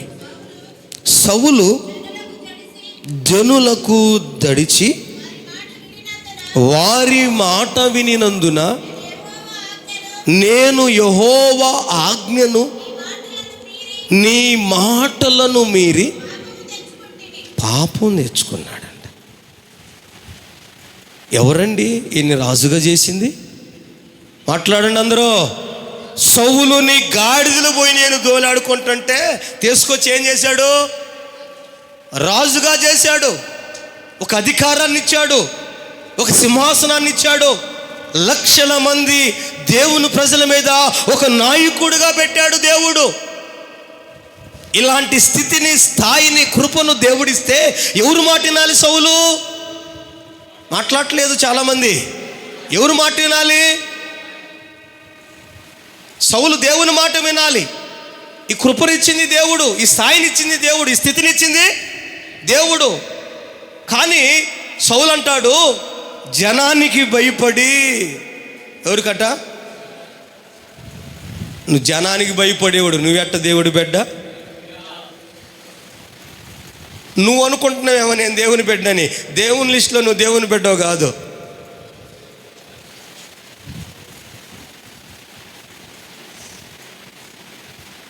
ఒక భర్తతో ఉండే భార్య, ఒక భర్తతో ఉండే స్త్రీని ఏమంటారు? మాట్లాడట్లేదు ఎవరు? ఇద్దరు పురుషులతో ఉండే స్త్రీని ఏమంటారు? ఎవరు మాట్లాడట్లా? వేశ్య అంటారు. పేరు మారిపోయింది. ఒక్కడితో ఉంటేనేమో భార్య, ఇద్దరితో ఉంటేనేమో వేశ్య. గాజాకు పోయి సాంసోను ఎవరిని చూశాడంట? భార్యని కాదు చూసింది, ఎవరిని? వేశ్యను చూశాడు. ఎందుకు ఆమెకి వేశ్య అని పేరు పెట్టబడింది? ఒక్కడితో కాపురం చేసేది కాదు, పేరు మార్చబడుతుంది. హల్లెలూయా, హల్లెలూయా. ఈరోజు దేవుని సంఘంగా మనం గమనించాల్సిన విషయం ఏంటంటే, ఎవరు మాట వినాలి? సౌలు ఎవరు మాట వినాలి? ఈరోజు నువ్వు నేను కూడా ఎవరు మాట వినాలి? పడిపోయినాడు మాటో, పనికి మాలినోడు మాటో, లోకంలో తిరిగేవాడు మాటో, దేవుని భయం లేనివాడు మాటో, సమాజంలో విలువ లేనివాడు మాటో. బైబిల్లో రాయబడింది, దుష్ట సాంగత్యం మంచి నడవడి. నువ్వు ఎవరితో తిరగాలి? నువ్వు ఎవరితో తిరుగుతున్నావో నీ బుద్ధిని బట్టి నీకు అర్థమైపోద్ది నువ్వు ఎలాంటి వాడో. నీ స్నేహితులను బట్టి నువ్వు ఎలాంటి వాడో తెలుసుకుంటావు సమాజం. ఈరోజు నువ్వు తిరుగుతున్న వాడిని బట్టి నిన్ను కూడా అదే లెక్కలా కట్టుకడతారు. ఒక మంచివాడితో ఒకడు తిరుగుతుంటే మంచివాడు అంటాడు, త్రాగుబోతాడుతో తిరుగుతుంటే ఏమంటారు? వీడు కూడా త్రాగుబోతాడే. పాపంలో తిరిగే స్త్రీతో ఒక స్త్రీ తిరుగుతుంటే ఏమంటారు? అబ్బో ఏమని కూడా మార్చిందే, ఏమి ఎప్పుడైందో అనుకుంటారు. జాగ్రత్త. నువ్వు దేవుని బిడ్డవైతే ఎవరికి భయపడకూడదు? జనులకు భయపడకూడదు. హల్లెలూయా, హల్లెలూయా. వాళ్ళేమనుకుంటారో వీళ్ళేమనుకుంటారో, వాళ్ళు వీళ్ళు కాదు, దేవుడేమనుకుంటాడో ముందులో చూసుకొని జీవితాన్ని. ఇక్కడ ఒక వ్యక్తి అదే అనుకున్నాడు, జనం ఏమనుకుంటారో అని జనానికి భయపడి ఎవరు మాట విన్నాడంట? జనం మాట విన్నాడట. స్తోత్రం. ఎప్పుడైతే సౌలు జనం మాట విన్నాడో, ఎవరు మాట వినటం మానేశాడు? దేవుని మాట వినటం మానేశాడు. Be careful. బయట ఉన్న వాళ్ళు కూడా వాక్యం వినండి. జనానికి భయపడినంత కాలం నువ్వు జనం మాట వింటావు. దేవుని మాట విన్నంత కాలం నీ ఏ మనిషికి కూడా భయపడిన అవసరమే లేదా. భయపడి బతికే ఒక బతుకు బతికేనా? ఆడేమనుకుంటాడు, ఈవిడ 2 పడవల మీద ప్రయాణం ప్రమాదం. 2 బైకుల మీద నుంచో హీరో అలా కాసేపు జీరో అవుతావు. వాడు అటు పోతాడు, ఇటు పోతాడు. అటు ఇటు కాకుండా నువ్వే మూతి ముక్కు బగిలి ఆకారం కోల్పోతావు. ఒక్క బండి మీద ఎక్కువ ఎటో కట్ట పోతావు. స్తోత్రం. గమ్యం చేరుతావు. హల్లెలూయా. బయట వాళ్ళకి ఏమైనా వినపడుతుందా? ఆడియోని మీకు, వీడియో లేదు. స్తోత్రం. హల్లెలూయా.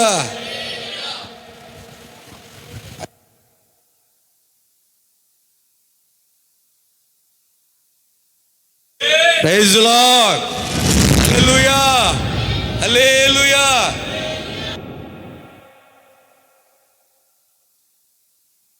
దేవునికి స్తోత్రం. చాలా సంతోషం ఏమైనా ఉందని చూడు. చావకుడు అన్న మాటను బట్టి ఆనందం కూడా లేదు.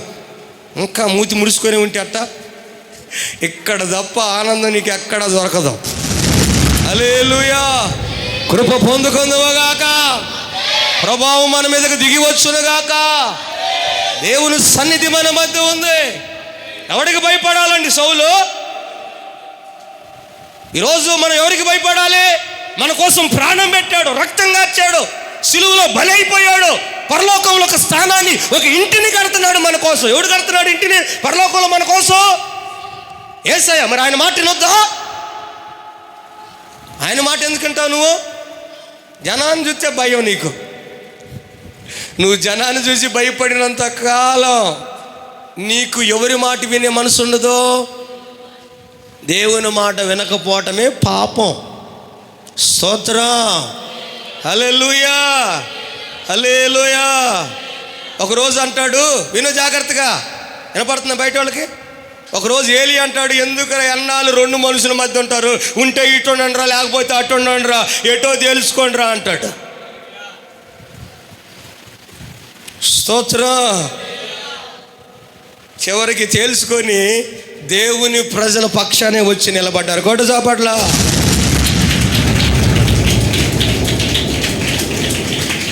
ఎటో ఒక వైపు ఉండు, ఎటో ఒక వైపు ఉండు, రెండు వైపులు ఉంటే ప్రమాదం. చెప్పాడు ఏలియా, ఎలుగెత్తి చెప్పాడు, ఒక్కడనే ఉండా, అది గుంపు ఉంది, గుంపు కావాలా, ఒక్కడివైనా నా పక్షాన వస్తావో తెలుసుకో అన్నాడు. ఒక్కసారి మొత్తం లక్షల మంది వెనక్కి తిరిగి ఏలియా ఇప్పుడు ఒక్కడ కాదు, లక్షల మంది ప్రజలకు నాయకుడిగా మార్చబడ్డాడా. స్తోత్రం. శరీరాన్ని ఆధారం చేసుకోబాకు, మనుషులను ఆధారం చేసుకోబాకు. మనుషులకు భయపడేవాడు దేవుని బిడ్డ ఎలా అవుతాడో.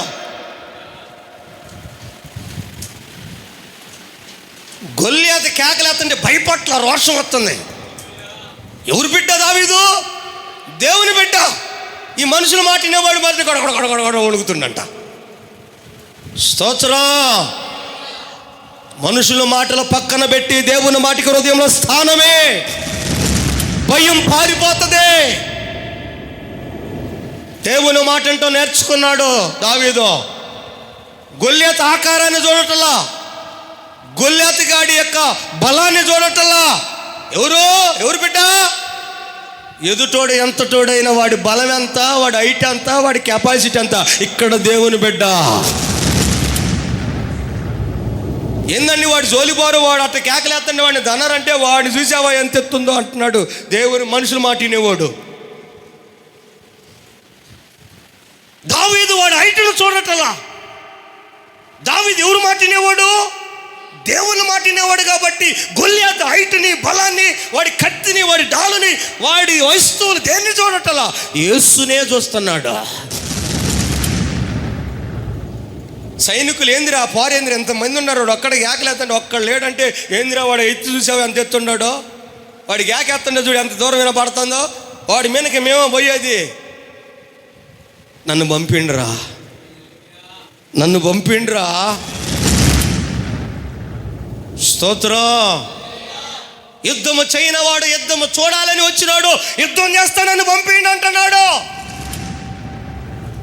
అంత రోషం, అంత పౌరుషము ఎవరిలో ఉంటుందంటే దేవుని మాట వినేవాళ్ళలో రోషం పౌరుషం ఉంటుంది. రోషం ఉండదా, పౌరుషం ఉండదా? నా మాట ఏమైనా అర్థమవుతుంది? స్తోత్రం. ఈ పరిచయ పక్షాన దేవుడు నిలబడుతున్నాడండి. హల్లెలూయా, హల్లెలూయా, హల్లెలూయా. దేవుని మాట విన్నవాడు హైట్ని, వెయిట్ని, బలాన్ని ఏం చూడట్లా. నన్ను పంపిండ్రా మీరు బాపోతే అంటున్నాడా. పోరా పో అన్నాడు. పంపిండ్రా చూపిస్తా అన్నాడు. పంపించాడు. ఒక్క రాయితో గొల్లాడు కాడితో పడగొట్టి తల్ల నరికి పడేశాడా. ఈ మనుషులు మాట వినేవాడు గుడారాలో కూర్చుని గడగడగడా వణుకుతున్నా. మనుషుల మాట నిన్నంత కాలం గుడారాల్లో కూర్చోటమే, ఇళ్లల్లో కూర్చోటమే. దేవుని మాట అంటే యుద్ధం చేయడానికి బయలుదేరతారా? హల్లెలూయా. దేవుని మాట వినేవాడు శత్రువుని హతం చేయడానికి బయలుదేరితే, దేవుని మాట వినేవాడు ఇళ్లల్లో కూర్చొని మీటింగ్ పెడుతున్నాడు. ఏందిరా వాడు ఇంకా అరుతున్నాడు. వాడు బాడు అంటున్నా, వారంట రాజుగారు వారా వారంట. వాడి కేకల దెబ్బకి సైన్ వణుకుతుందండి. ఏం చేస్తారా, నేనే వణుకుతున్నా, మీరు ఎందుకు వణుకరు? వణుకుతుంటే వణికేవాడు దేవుని మాట విన్నాడు వణుకుతాడు. దేవుని మాట వినేవాడు ఎన్ని కేకలు ఇచ్చిన వణకటాలేవండా. హల్లెలూయా, హల్లెలూయా. సౌలు చేయాలనుకుంటున్నాడు యుద్ధం సౌలు, కానీ దావీదు అంటున్నాడు యెహోవా యుద్ధం చేస్తాడు నా పక్షాన అంటున్నాడా. ఎందుకని అంత పౌరుషం, అంత రోషం, అంత దమ్ము ధైర్యం దావీదులంటే?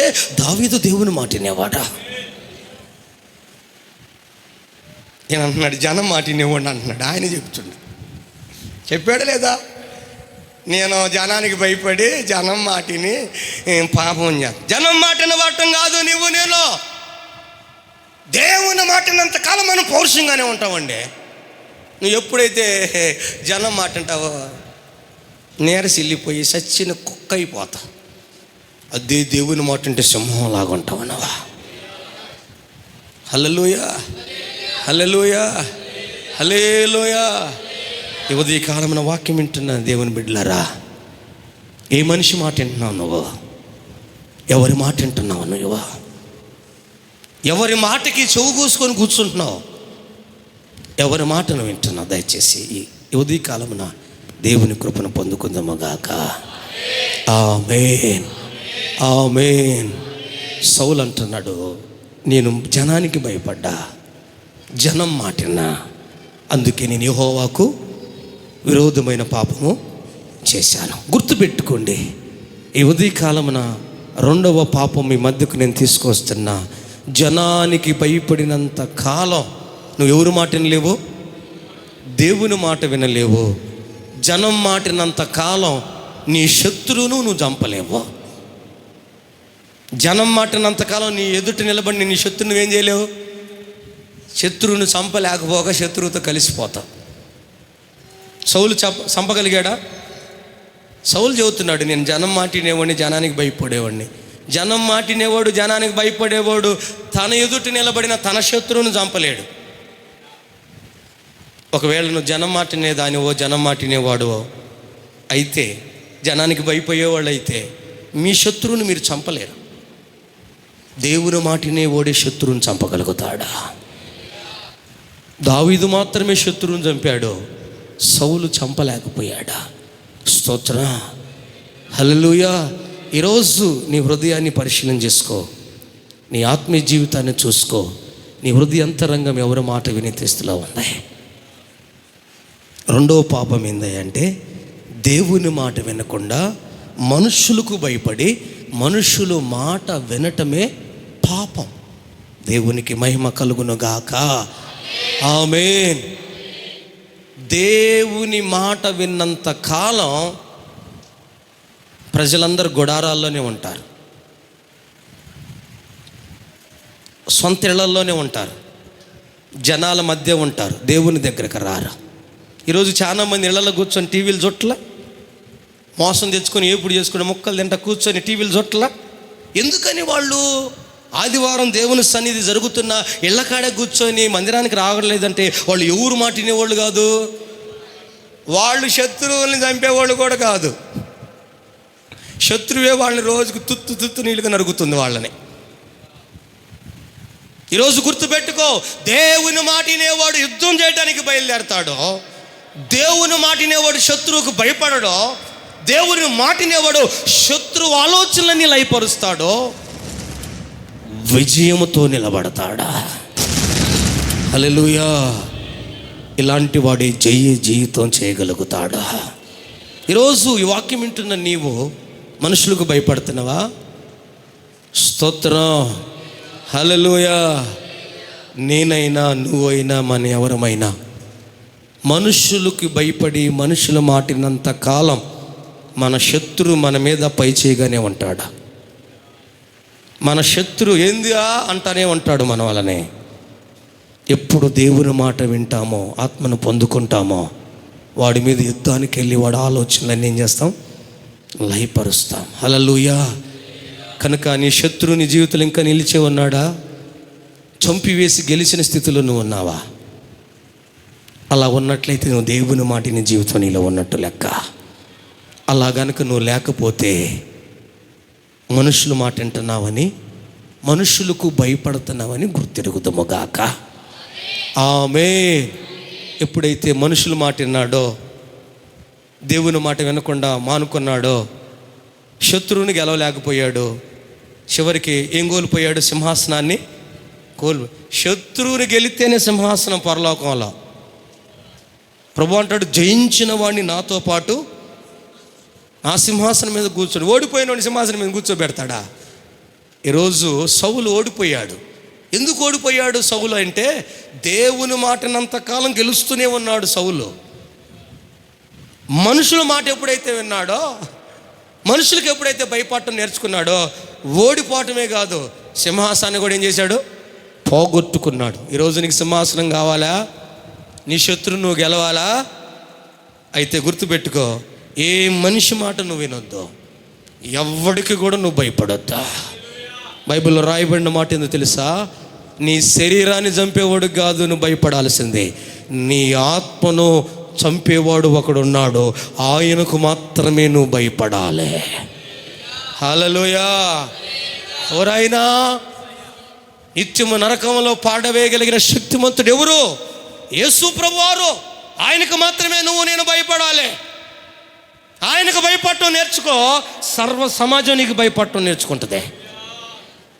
నువ్వు మనుషులకు భయపడి వాళ్ళు ఏమనుకో, నీ ఏడుపుతోనే పోయింది నీ ఏడుపు అంతా. ధైర్యంగా నిలబడో, బలంగా నిలబడో, నీ పక్షాన్ని దేవుడు నిలబడతాడు. మనుషుల వైపు చూడదు, దేవుని వైపు చూడు, దేవుడిని పక్షాన్ని నిలబడతాడా. కృప పొందుకుందువుగాక, కృప పొందుకుందువుగాక, కృప పొందుకుందువుగాక. కనుక సౌలు జీవితంలో సింహాసనం పోవటానికి కారణం, శత్రువుని గెలకపోవటానికి కారణం, భయపడి వణకటానికి కారణం ఏందో తెలుసా? యుద్ధానికి రాకపోవడానికి కారణం ఏందో తెలుసా? ఎవరు మాట విన్నాడు? జనం మాటినే వాళ్ళు ప్రార్థనకు సరిగ్గా రారు. ఈ మాట నన్ను ఎవరు కోపం తెచ్చుకోబాకండి. ఎక్కడ నిలబడాలి? గొల్యాతుగాడు ఎదురు నిలబడాలి. ఎవరు? సౌలు. ఎక్కడ నిలబడ్డాడు? దేవుని బిడ్డవైన నువ్వు ప్రార్థన మందిరంలో జరుగుతుంది, ఎక్కడ ఉండాలి?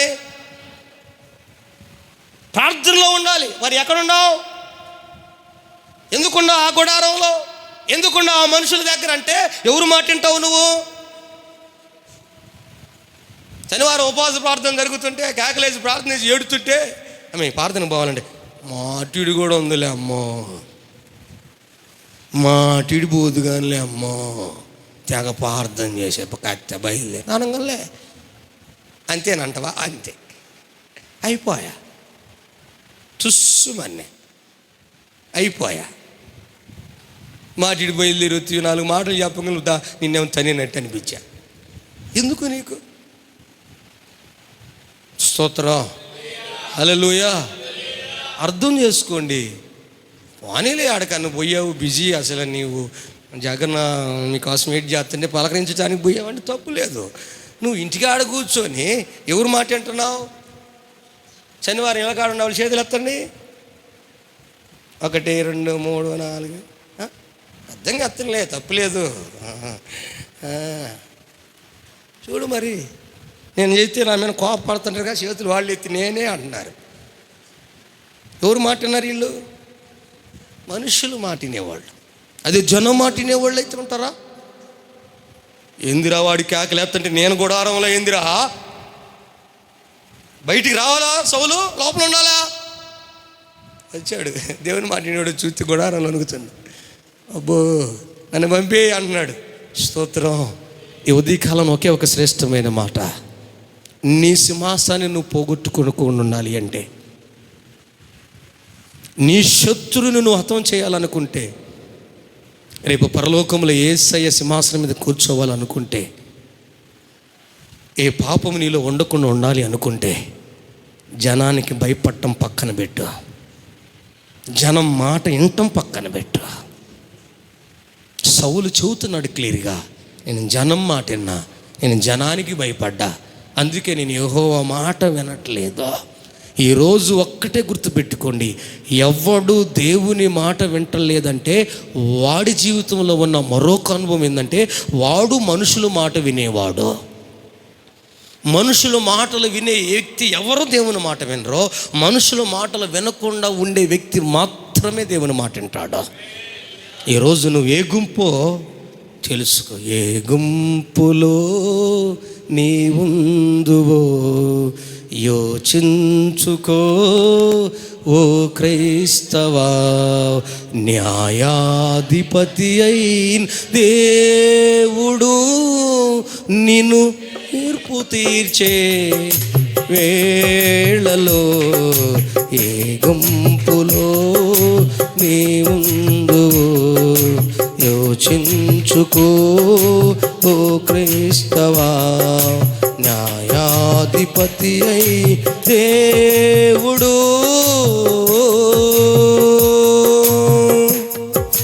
గొర్రెల గొర్రెలనే నీతిమంతులు, మేకలనే పాపాత్ములు, గొర్రెలనే స్తోత్రం, మేకలనే మందలుగా విభజించగా,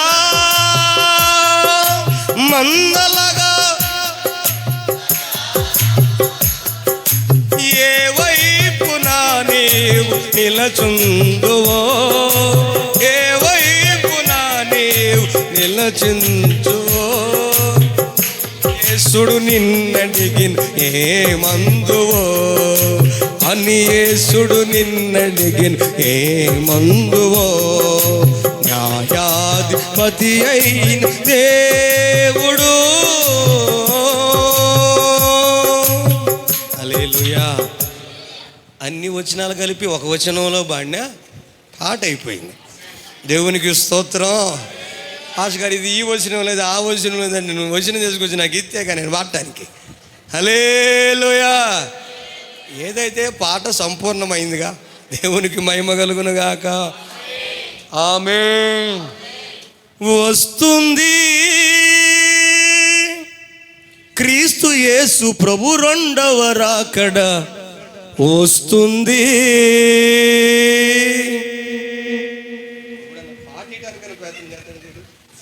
మా నాన్న నోట్స్ ఉండాలి ఎక్కడో, మా నాన్న నోట్స్లో ఉంది ఈ పాట. దేవునికి మహిమ కలుగును గాక. ఆమేన్. నిజంగా చిన్నప్పుడు మా నాన్న ఈ పాట పాడుతుంటే ఒంట్లో మన ఎంట్రుకలు కూడా నెక్కర పొడిచేది, ఎందుకంటే గొంతు కూడా బాగా గంభీరంగా ఉండేది మా నాన్నది. ఒక్కొక్క మాట, సింహం బోలిన సింగారములతో, ఆ మాట అంటుంటేనే రమ్ము కొట్టేవాడు కూడా ఎట్ట కొడుతుంటాడు అనుకున్నా. ఆ మూమెంటే ఉద్యమం ఎరుగుంటుంది. దేవునికి స్తోత్రం. హల్లెలూయా. వడి వడి వడి వడి ఒద్దికతోనో, ఆ బీట్లు ఎత్తుతుంటేనే ఒళ్ళు ఉప్పొంగుతూ ఉంటుంది, ఆత్మ ఉజ్జీవింపబడతా ఉంటుంది. దేవునికి స్తోత్రం. హల్లెలూయా. కనుక జనానికి భయపడటం పక్కన పెట్టండి, జనం మాట వినటం పక్కన పెట్టండి. ఆ రెండు నీ జీవితంలో ఉన్నంత కాలం ఎవరు మాట వినలేవు, దేవుని మాట వినలేవు. దేవుని మాట వినకపోవటమే పాపం. ఒకవేళ ఇలాంటి స్వభావం నీ జీవితంలో నీ ఆత్మీయ యాత్రలో ఉంటే ఈరోజు ప్రభువు దానిని బయటికి లాగుతున్నగా నువ్వు సమర్పించుకొందువుగాక, ప్రతిష్ఠించుకొందువుగాక. ఆమేన్. అంత చక్కగా సింహాసనం మీద కూర్చొని సౌలు పేరెత్తేనే జనం భయపడేవాళ్ళు. అలాంటి సౌలు ఒక్కడ పిలుస్తుంటే రాట్లా గెలవటానికి. ఈరోజు ఈ మాటలు నువ్వు అర్థం చేసుకొని దేవుని మాట విని ఇట్టి పాపము నుండి విడుదల పొందుదముగాక. ఆమేన్. ఆమేన్.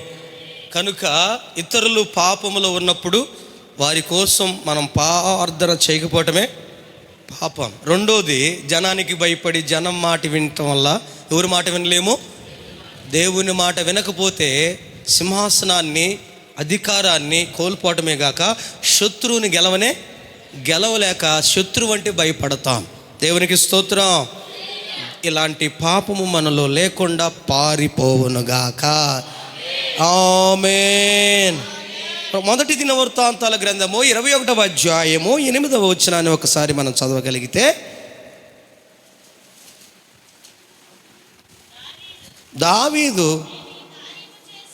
దావీదు ఈ కార్యము నేను చేసి, ఎంత పాపం అంట, కొద్దిగా పాపాన్ని అల్లాడుతుంటే ఈయనకు మళ్ళీ అధికమైన పాపం తెచ్చుకున్నాడంట. ఏం చేసి అధికమైన పాపాన్ని తెచ్చుకున్నాడు దావీదు అంటే, దావీదు తన జీవిత కాలం అంతా ఇప్పుడు దాకా ఆయన గురించి సూపర్ చెప్పుకున్నాగా, ఇంత స్థాయిలో నిలబడినాడు. ఇక ఎవరికెళ్ళి చూడాలి, మాట్లాడనమ్మ కొద్దిగా. ఇందాక దాకా ఎవరికెళ్ళి చూశాడు, దేవునికి వెళ్ళి చూస్తే గొల్లియాతు గారి తలని ఏం చేశాడు, లేపేశాడు. కానీ మనుషులకి వెళ్ళి చూసిన సౌలు ఓడిపోయాడన్న సంగతి దావీదుకు తెలుసా లేదా? దేవుని వైపు చూసినప్పుడు తను విజయపదంతో నిలబడ్డాడని తెలుసుగా. కానీ ఒకరోజు ఏం జరిగిందో తెలుసా? దావీదు నిత్యము దేవుని వైపు చూస్తే ఎంత విజయాలు పొందాడో ఆ దేవుని వైపు చూడటం వదిలిపెట్టి మనుషుల మీద ఆధారపడటం స్టార్ట్ చేశాడు. ఒకరోజు ఎప్పుడైతే మనుషుల వైపు చూశాడో,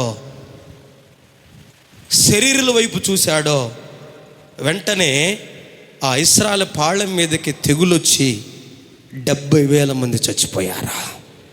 ఎంతమంది చచ్చిపోయారు? ఎవరి వైపు చూసినప్పుడు? గుర్తుపెట్టుకోండి, ఈరోజు నేను చెబుతున్నాను, భూమికి ఆకాశానికి నీ కోసం నా కోసము వేలాడిన విశ్వాసము కర్త అయిన యేసు వైపు చూస్తే మన విశ్వాసం కొనసాగిద్ది. దావీదు మనుషుల వైపు చూడంగానే వాళ్ళ పాళెంలోకి ఏమొచ్చింది? తెగులొచ్చింది, మరణం వచ్చింది. ఈరోజు నేను ఒకటే చెబుతున్న, దేవుని సేవకుడుగా దేవుని వైపు చూసినంత కాలం నీలో జీవం వేలుబడి జరుగుతుంటుంది. మనుషుల వైపు చూస్తే నీ మీద కావచ్చు, నీ కుటుంబం మీద కావచ్చు, నీ ప్రజల మీద కావచ్చు, మరణం వస్తుంది, తెగులు వస్తుంది.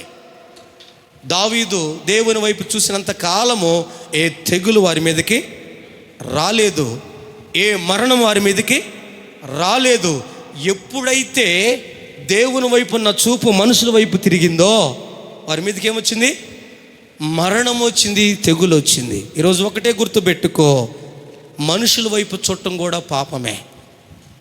దేవుని సేవ మనుషుల వైపు చూసి చేసేది కాదు, దేవుని వైపు చూసి చేసేదే దేవుని సేవ. దేవుని పని అంటేనే దేవుని వైపు చూసేది. హల్లెలూయా, హల్లెలూయా. ఈ ఉదయకాలమున వాక్యం వింటున్న సంగమా, దేవుని బిడ్డలరా, ఒకటే జ్ఞాపకం చేసుకోండి, మనుషుల వైపు చూడటం వల్ల అధికమైన పాపం వచ్చిందంట దావీదు జీవితంలో.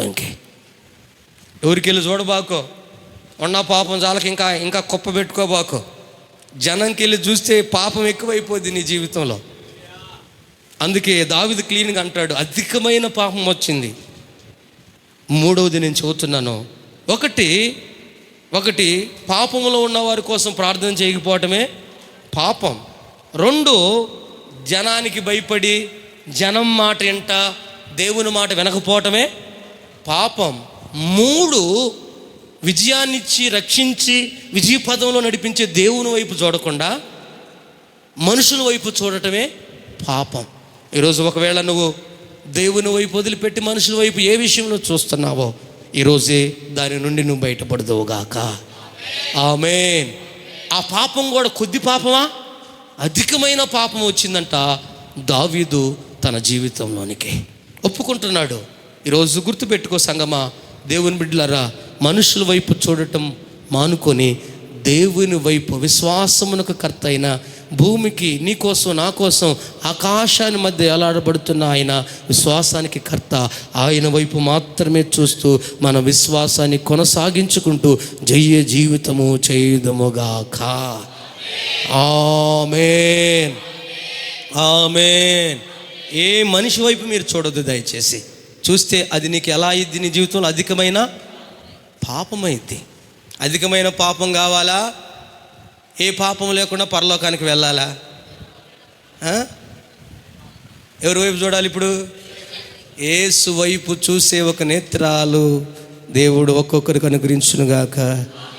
నిన్ను చూచే నేత్రములు నాకొసగుమా నజరేయునా. కొట్టు చప్పట్లో వాడు అందరూ అడగండి, ఆయన చూసే నేత్రాలు మనకు కావాలి. అడు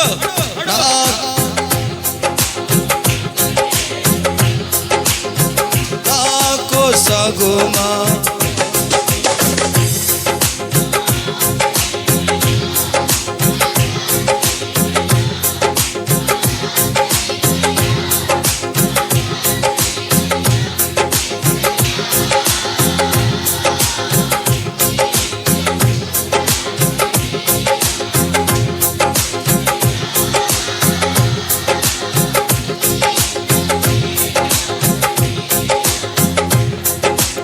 అందరూ ఉన్నారని,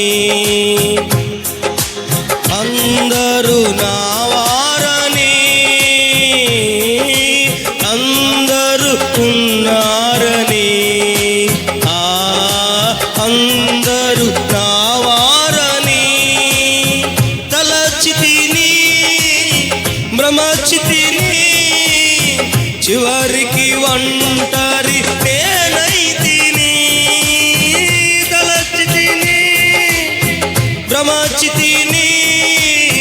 చివరికి ఒంటరి నేనైతిని.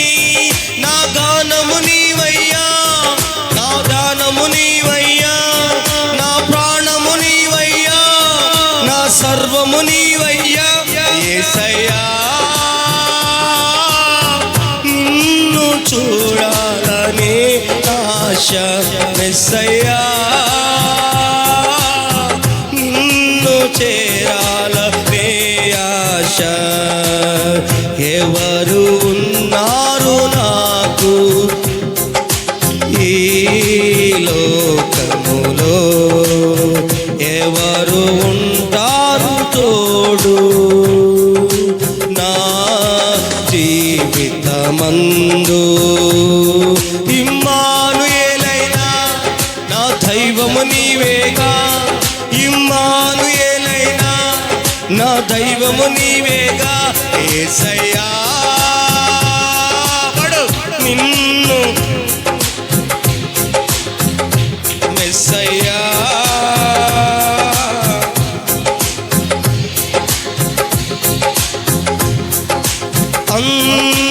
అంధకారములో అంధుడ నేనైతిని. అంధకారములో పడు అంధుడ నేనైతిని.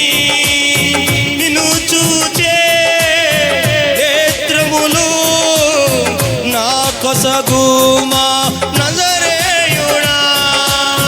నిన్ను చూచే నేత్రములు నా కొసగుమా నజరేయుడా, నా కొసగుమా నజరేయుడా. నా ఆశ నీవయ్యా, నా ధ్యాస నీవయ్యా, నా శ్వాస నీవయ్యా, నా భాష నీవయ్యా. యేసయ్యా నిన్ను చూడాలని ఆశ, యేసయ్యా నిన్ను చేరాలనే ఆశ. ఎవరు ఉన్నారు నాకు ఈ లోకములో, ఎవరు ఉంటారు తోడు నా జీవితమందు. ఇమ్మానుయేలైనా నా దైవము నీవేగా, ఇమ్మానుయేలైనా నా దైవము నీవేగా. యేసయ్యా నిన్ను చూడాలని ఆశ, యేసయ్యా నిన్ను చేరాలని ఆశ. యేసయ్యా నిన్ను చూడాలని ఆశ, యేసయ్యా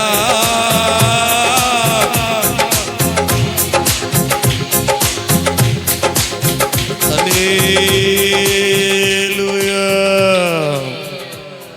దేవునికి మహిమ కలుగును గాక. అది అట్లా ఆపరేటింగ్ చేయాలి. ఇలా గొంతు లేదు, అసలు వాక్యం చెప్పలేనేమో అనుకున్నా, అసలు పాటలు కూడా పాడే కృప ఇస్తున్నాడు దేవుడు. దేవుడు మంచిగా సౌండ్ సిస్టమ్ని పెట్టే కృపను దేవుడు జఫన్యాకి ఇచ్చాడు. హల్లెలూయా. ఇంటంటే ఇంకా బాడబుద్ధి అవుతుంది. దేవునికి మహిమ కలుగును గాక. ఆమేన్. హల్లెలూయా, హల్లెలూయా. కనుక ఏ మనుషులు మాట వింటున్నామో దేవుని మాట వినలేం. కనుక ఈరోజు ఒక మనిషిగా భయపడాల్సింది దేవునికి, మాట వినాల్సింది దేవుడిది. అలా కాకుండా మనుషులకు భయపడి రివర్స్గా మనుషులు మాట వింటే సింహాసనాన్ని, అధికారాన్ని, కృపను పోగొట్టుకునే అవకాశం ఉంది. ఇలాంటి పాపం మనకి వద్దు. సింహాసనాన్ని పోగొట్టే పాపం మనకు అవసరమా? అధికారాన్ని పోగొట్టే పాపం మనకు అవసరమా? శత్రువుని గెలవలేని పాపం మనకు అవసరమా? వద్దు. ఇట్టి పాపము నుండి ఒక్కొక్కరు ఇది నా వాక్యం అర్థం చేసుకుని విడుదల పొందుదురుగాక. ఆమేన్, ఆమేన్. సంఖ్యాకాండం 21:7 మరొక మాట చదువుకుందాం. కాబట్టి ప్రజలు మోషే యొద్దకు వచ్చి, మేము యెహోవాకును నీకును విరోధముగా మాట్లాడి దేవునికి స్తోత్రం. హల్లెలూయా. 4వ పాపం. అమ్మ నేను చెబుతుంటే మీకు ఏమన్నా ఎక్కుతుందా? ఎక్కట్లేదంటే ఎక్కట్లేదా? స్తోత్రం. బయట ఉండే వాళ్ళకి ఏమైనా అర్థమవుతుందా? నేనేం మీ మొక్కలు అట్లా ఇదంతా షార్ట్న జరుగుతుంది. నేనేమో ఎక్కడ ఉన్నాను, మీరేం బయట ఉన్నారు. దేవునికి స్తోత్రం. ఎప్పుడన్నా నీ మనసులో ఇలాంటి ఆలోచన ఎప్పుడైనా నన్ను కలిగిందా? ఏం మనసు అండి వీళ్ళదే. మోషే దగ్గరకు వచ్చి వాళ్ళు అంటున్న మాట ఏందో తెలుసా? సేవకుడా, దేవునికి నీకు మేము విరోధంగా మాట్లాడాము, అందుకే ఈ పాపాన్ని మేము కొని తెచ్చుకున్నాము. నిజంగా అండి, ఈరోజు నువ్వు కూడా దేవునికి విరోధంగా చాటున ఎన్నో మాటలు మాట్లాడావు. సేవకుడికి కూడా విరోధంగా ఎప్పుడు ఎన్నో మాటలు మాట్లాడావు. ఎప్పుడన్నా సేవకుడు ఎదుటి నిలబడి నీకు ఎదురుగా నీకు విరోధంగా ఇది మాట్లాడాను, దేవుడా నీకు విరోధంగా నేను ఇది మాట్లాడాను ఎప్పుడన్నా కానీ నీ నోటితో సిగ్గుపడకుండా ఒప్పుకున్నావా? బయట ఉన్న వాళ్ళకి సత్యం గారు వినపడుతుందా? అబ్రహం గారు వినపడుతుందా? ఈ మాట మీకు అర్థం అవ్వాలి. ఇశ్రాయేలు ప్రజలు దైవజనుడైన మోషే ఎదుటికి వచ్చి నీకు విరోధంగా మేము మాట్లాడామయ్యా, దేవునికి విరోధంగా మేము మాట్లాడామయ్యా అని సేవకుడు ఎదురు ఒప్పుకుంటున్నారంట. ఈరోజు ఇలాగ మాట్లాడి ఎలాంటి పాపం కలిగిన వాళ్ళు ఈ ప్రాంతంలో లేరా? ఎంతోమంది ఉన్నారు. ఒకవేళ ఇలాంటి పాపం నీ హృదయంలో దాగి ఉందేమో.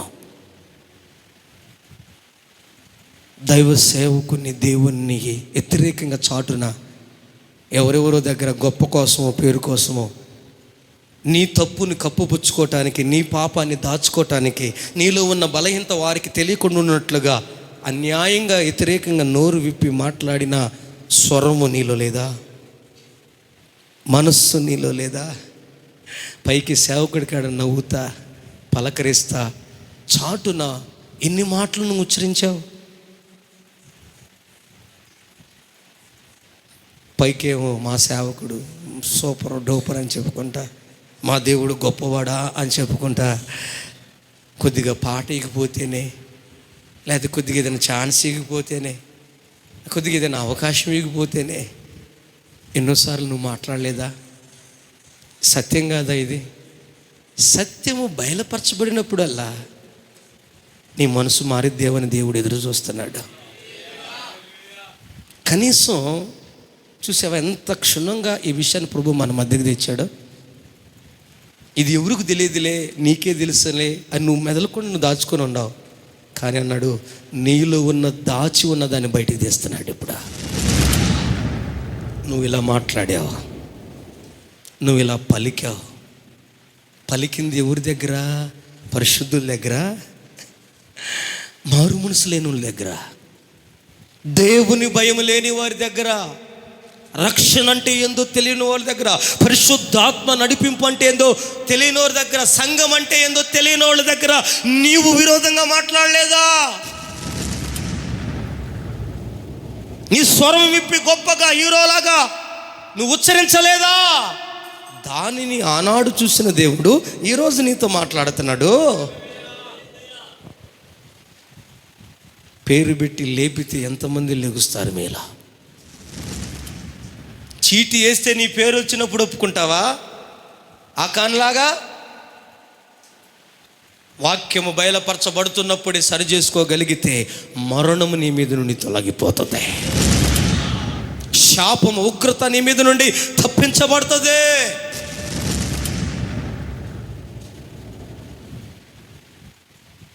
ఈ ఉదయకాలంలో నేర్చుకోవలసిన అనుభవాలు దేవుడు నేర్పుతున్నాడు మనకి. మనం బ్రతుకును సరిచేస్తున్నాడు ప్రభు. ఆత్మీయ యాత్రలో కనిపించకుండా అడ్డుగా ఆటంకాలు తొలగిస్తున్నాడు దేవుడు. బైబిల్లో రాయబడిన మాట, అతిక్రమములు దాచిపెట్టువాడు వర్ధిల్లడు కానీ దానిని ఒప్పుకొని విడిచిపెట్టిన వాడి మీదకి దేవుని కనికరం దిగి వస్తుందట. వీళ్ళలో దాగి ఉన్న అతిక్రమాన్ని వచ్చి ఒప్పుకుంటున్నారు. అయ్యా మోషే, అయ్యా చాలాసార్లు నీకు విరోధంగా మేము మాట్లాడామయ్యా, దేవునికి కూడా విరోధంగా మేము మాట్లాడామయ్యా అని ఎప్పుడైతే వాళ్ళు ఒప్పుకుంటున్నారో దేవుని కనికరం వారి మీదకి దిగి వచ్చింది. ఈరోజు దేవుని కనికరం నీకు కావాలా? ఆ కనికరం రావాలంటే దేవుని సేవకుడికి దేవునికి విరోధంగా మాట్లాడిన నీ నోటి మాటను ఒప్పుకొని సరిచేసుకోగలిగితే నీలో ఉన్న అతిక్రమం అంతా బయటికి వెళ్ళిపోతుంది. లేదు అలాగనే దాచుకుంటే దేవుని కనికరం నీ మీదకి రాదు. ఈ పాపము ఒకవేళ నీలో ఉందేమో, ఎలాంటి పాపివేమో నువ్వు, స్తోత్రం హల్లెలూయా, ఇలాగ ఉన్నావేమో ఒకవేళ నువ్వు, దయచేసి ఈరోజైనా ప్రభు కాడ నువ్వు ఒప్పుకో. నిజమేనయ్యా,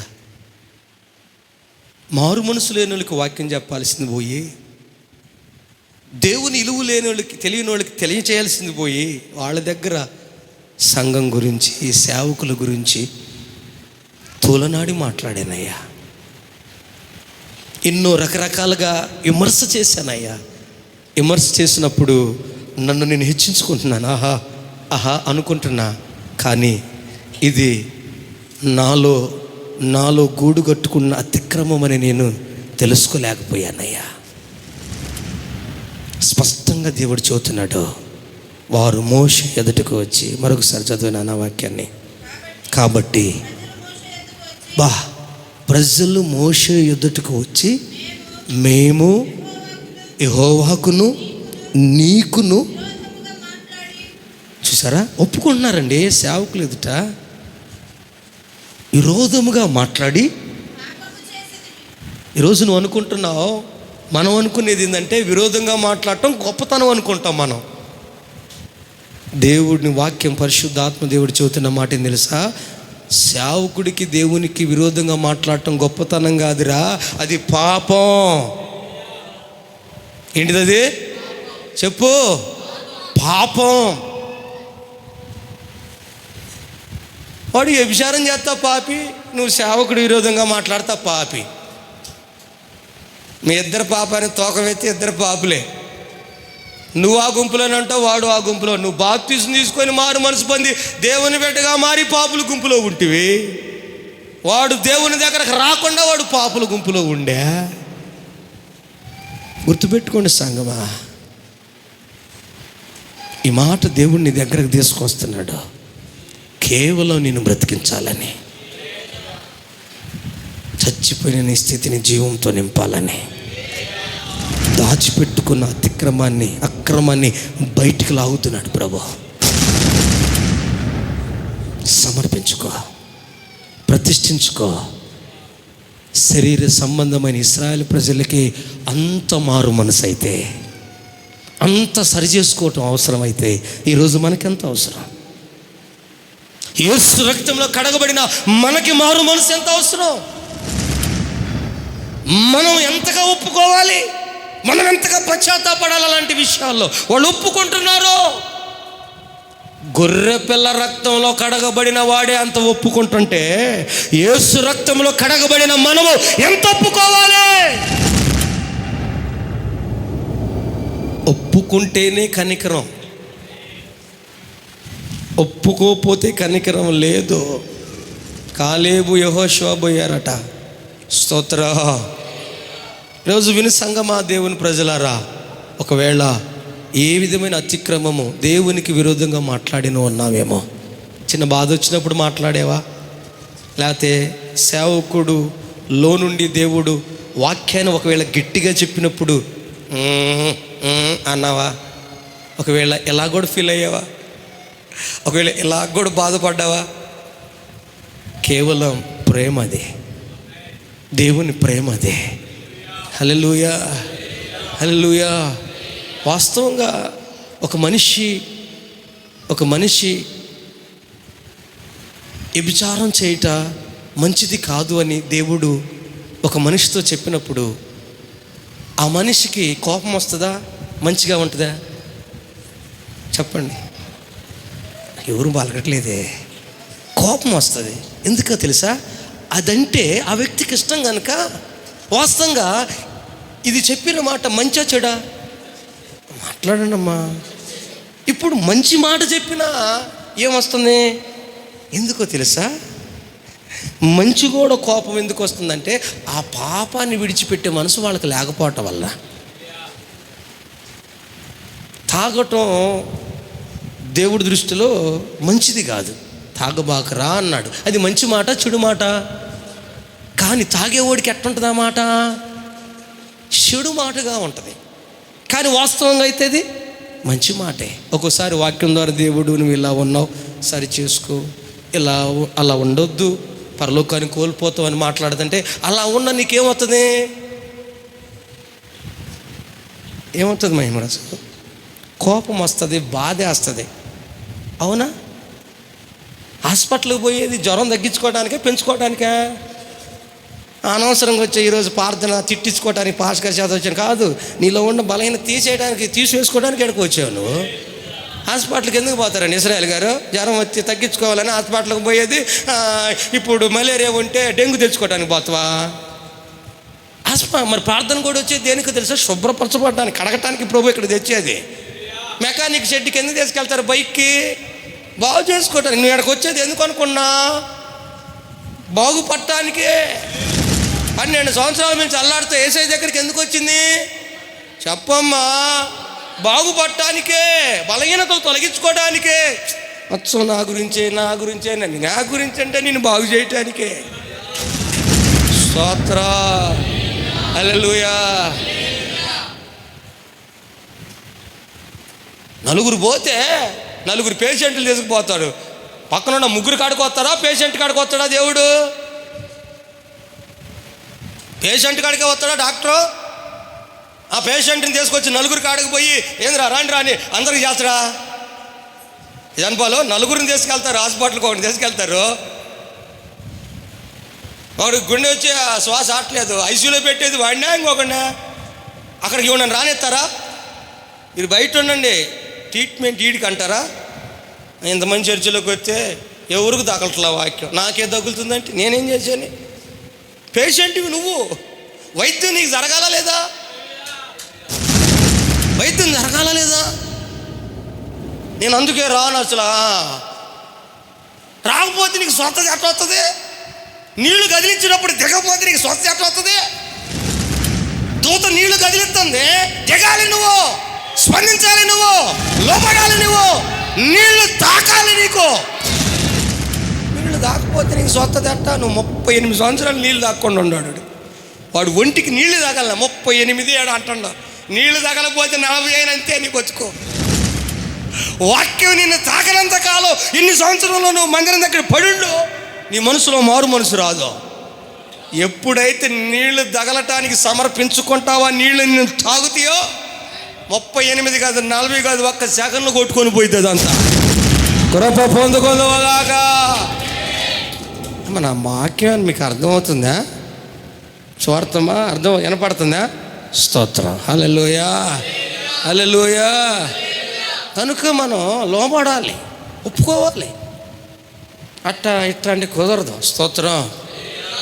అయ్యగారు ఇప్పుడన్నా ఆల్ నైట్ గడికి వచ్చినప్పుడు నేను మొదటగా కోరుకునేది, ఈరోజు దైవజనులో నాతో నువ్వు మాట్లాడాయా. నేను అదే కోరుకుంటా. ఇక్కడే కాదు, ఎక్కడన్నా మీటింగ్కి వెళ్ళి ఇంకో సేవకుడు వాక్యం చెబుతుంటే నేను కోరుకునేది ఏంటంటే, నాతో మాట్లాడయ్యా, ఈరోజు నన్ను దర్శించయ్యా నేను కోరుకుంటా. ఒకవేళ వాక్య వెలుగులో దేవుడు ప్రేమ నన్ను దర్శిస్తే, అది నాలో లోపమైతే వెంటనే ప్రభు పాదాలు పట్టుకొని, ఈరోజు నాతో మాట్లాడావు, నా మీద నీ ప్రేమ చూపించావు, ఈరోజు నాకు వైద్యం చేశావు, నన్ను స్వస్థపరిచినందుకు నీకు వందనాన్ని ప్రార్థన చేసుకుంటా. ఈరోజు ఈ మనసు మనకు రావాలి, సిగ్గుపడకూడదు. నోరుంది కదా అని కేకలు వేసినప్పుడు సిగ్గు లేదు. లొడలోడ మాట్లాడినప్పుడు సిగ్గు లేదు. ఒప్పుకోవడానికి సిగ్గెందుకు? సైతాన్గాడు అడ్డుపడుతున్నాడు. వాళ్ళు సిగ్గుపట్ల. సిగ్గుపడితే ఎవరికి నష్టం? వాళ్ళకేగా. వచ్చి అంటున్నారయ్యా, ఆయన మోషే గారు నీకు వందనాలు. మీ అందరికీ వందనాలు. ఏంది? దేవునికి నీకు విరోధంగా మాట్లాడి పాపం తెచ్చుకొని అల్లాడి నాశనమే చెప్తున్నావు కనుక ఆ పాపం నుండి విడుదల పొందాలని ఒప్పుకుంటున్నావు. స్తోత్రం. హల్లెలూయా, హల్లెలూయా. కనుక దేవుని సంగమా, ఒకవేళ ఈ టైపు పాపులు ఇన్ని రకాలు ఉన్నారు చూడండి, అర్థమవుతుంది ఇప్పుడు వాక్యం వింటుంటే. ఈ టైపుగా ఒకవేళ ఉన్నావేమో, వ్యభిచారమనే పాపి గుంపులో నువ్వు లేవు, తాగుడని పాపి గుంపులో నువ్వు లేవు, దొంగతనం అనే పాపి గుంపులో నువ్వు లేవు. నువ్వు ఏ గుంపులో ఉన్నావంటే దేవునికి విరోధముగా మాట్లాడే ఒక గుంపులో నువ్వు ఉన్నావా? ఈ పాపపు గుంపులో నువ్వు ఉన్నావు. దేవునికి స్తోత్రం. హల్లెలూయా. ఇట్టి పాపము నియమము నుండి విడిపింపగలిగిన వాడు ఎవడు? వాక్యమైన దేవుడే. హల్లెలూయా. ఆయనకు సమర్పించుకుందుముగాక. దేవునికి స్తోత్రం. కనుక ఎప్పుడు కదా బలమన్నా, డబ్బున్నా, అధికారం ఉన్నా, నోరున్నా, ఏమన్నా విరోధంగా మాట్లాడామంటే అది అతిక్రమంగా మనలో దాగి ఉండే పాపంలాగా ఉంటుంది. దేవునికి స్తోత్రం. హల్లెలూయా. అర్థమవుతుందా? పాపము అంటే ఒకటి ఏంది చెప్పండి? ఇతరులు పాపములు ఉన్నప్పుడు ఆ పాపపు విషయాలు పబ్లిక్ చేయటం కాదు, కానీ ఆ పాపపు విషయాల గురించి ప్రభువు కాడ చెప్పి వాళ్ళకి మారు మనసు, రక్షణ అనుభవం కలగ చేయటం కోసం ప్రయాసపడే ఒక మనసు మనకు ఉండాలి. అలా లేకపోవటమే పాపమా? 2, జనానికి భయపడి జనం మాట విని దేవుని మాట వినకపోవటమే పాపం. 3, దేవుని వైపు చూడాలి తప్ప మనుషుల వైపు చూడటం ద్వారా అది అధికమైన పాపంగా మార్చబడింది. 4, ఎన్ని ఇబ్బందులు వచ్చినా, ఎన్ని బాధలు వచ్చినా ఎప్పుడు కూడా సేవకుడికి దేవునికి విరోధంగా మనం మాట్లాడకూడదు. అలా మాట్లాడటం కూడా ఒక పాపమే. దేవునికి స్తోత్రం. హల్లెలూయా. కనీసం చాలా ఉండేలే, ఇది ఒగదగితట్లేదు, అందుకని నేను దాన్ని ముగిస్తున్నాను. కనుక ఈ 4 విషయాల్లో నువ్వు ఎలా ఉన్నావు? ఇతరుల గురించి ప్రార్థన చేస్తున్నావా? జనానికి భయపడి జనం మాటిని, స్తోత్రం. ఈ జనం మాటినేవాళ్ళు, జనానికి భయపడేవాళ్ళు పెళ్ళిళ్ళు చూడాలి, ఫంక్షన్లు చూడాలి, ఇల్లు కట్టుకోవటాలు చూడాలి. ఏంది అటు చేస్తున్నావు? నువ్వు దేవుని నమ్ముకోరంటే నాదేం లేదు, వాళ్ళ ఏం చేస్తారు జనం? ఏం లేరు. వాళ్ళు ఏందిరా? దేవుని బిడ్డవు కదా. స్తోత్రం. హల్లెలూయా. దేవునికే భయపడదాము గాక. ఆమేన్, ఆమేన్. వివాహం ఘనమైంది. ఎప్పుడు ఘనంగా జరిగింది? ఆ అవాదముల పెళ్ళి ఘనంగా జరిగింది. ఇంకా అంతా దరిద్రంగానే జరుగుతుంది. స్తోత్రం. దాంట్లో మేము ఒక హీరోలం ఆడ. ఎవరు? స్తోత్రం. ఎందుకులే మళ్ళీ నా మీద కోపం నీకు, మళ్ళీ ఇప్పుడు నాకు విరోధంగా మాట్లాడతాను. స్తోత్రం. ఎవరన్నా పాపం ఉంటే వాళ్ళు బ్రతికినంతకాలం, నువ్వు బ్రతికినంతకాలం వాళ్ళ కోసం ప్రార్థన చేయదుగాక. ఏ మనిషికి భయపడక, ఏ మనిషి మాట వెనుక దేవునికి మాత్రమే భయపడి దేవుని మాట మాత్రమే విందువుగాక. నిన్ను రక్షించిన దేవుని వైపే చూద్దువుగాక. నిన్ను నడిపిస్తున్న సేవకుడికైనా దేవునికి విరోధంగా మాట్లాడకుండా నిలబడదువుగాక. ఒకవేళ ఈ 4 రకాల పాపాల్లో ఏదైనా ఒకటి నీలో ఉంటే అది నీకు ప్రమాదకరమని దేవుడు తెలియజేశాడు కనుక మోకరించి ప్రార్థన చేసుకుందామండి. అందరూ మోకరిద్దాం. ఈరోజు నీ జీవితంలో ఒక వ్యక్తి పాపంలో ఉన్నాడని తెలిసి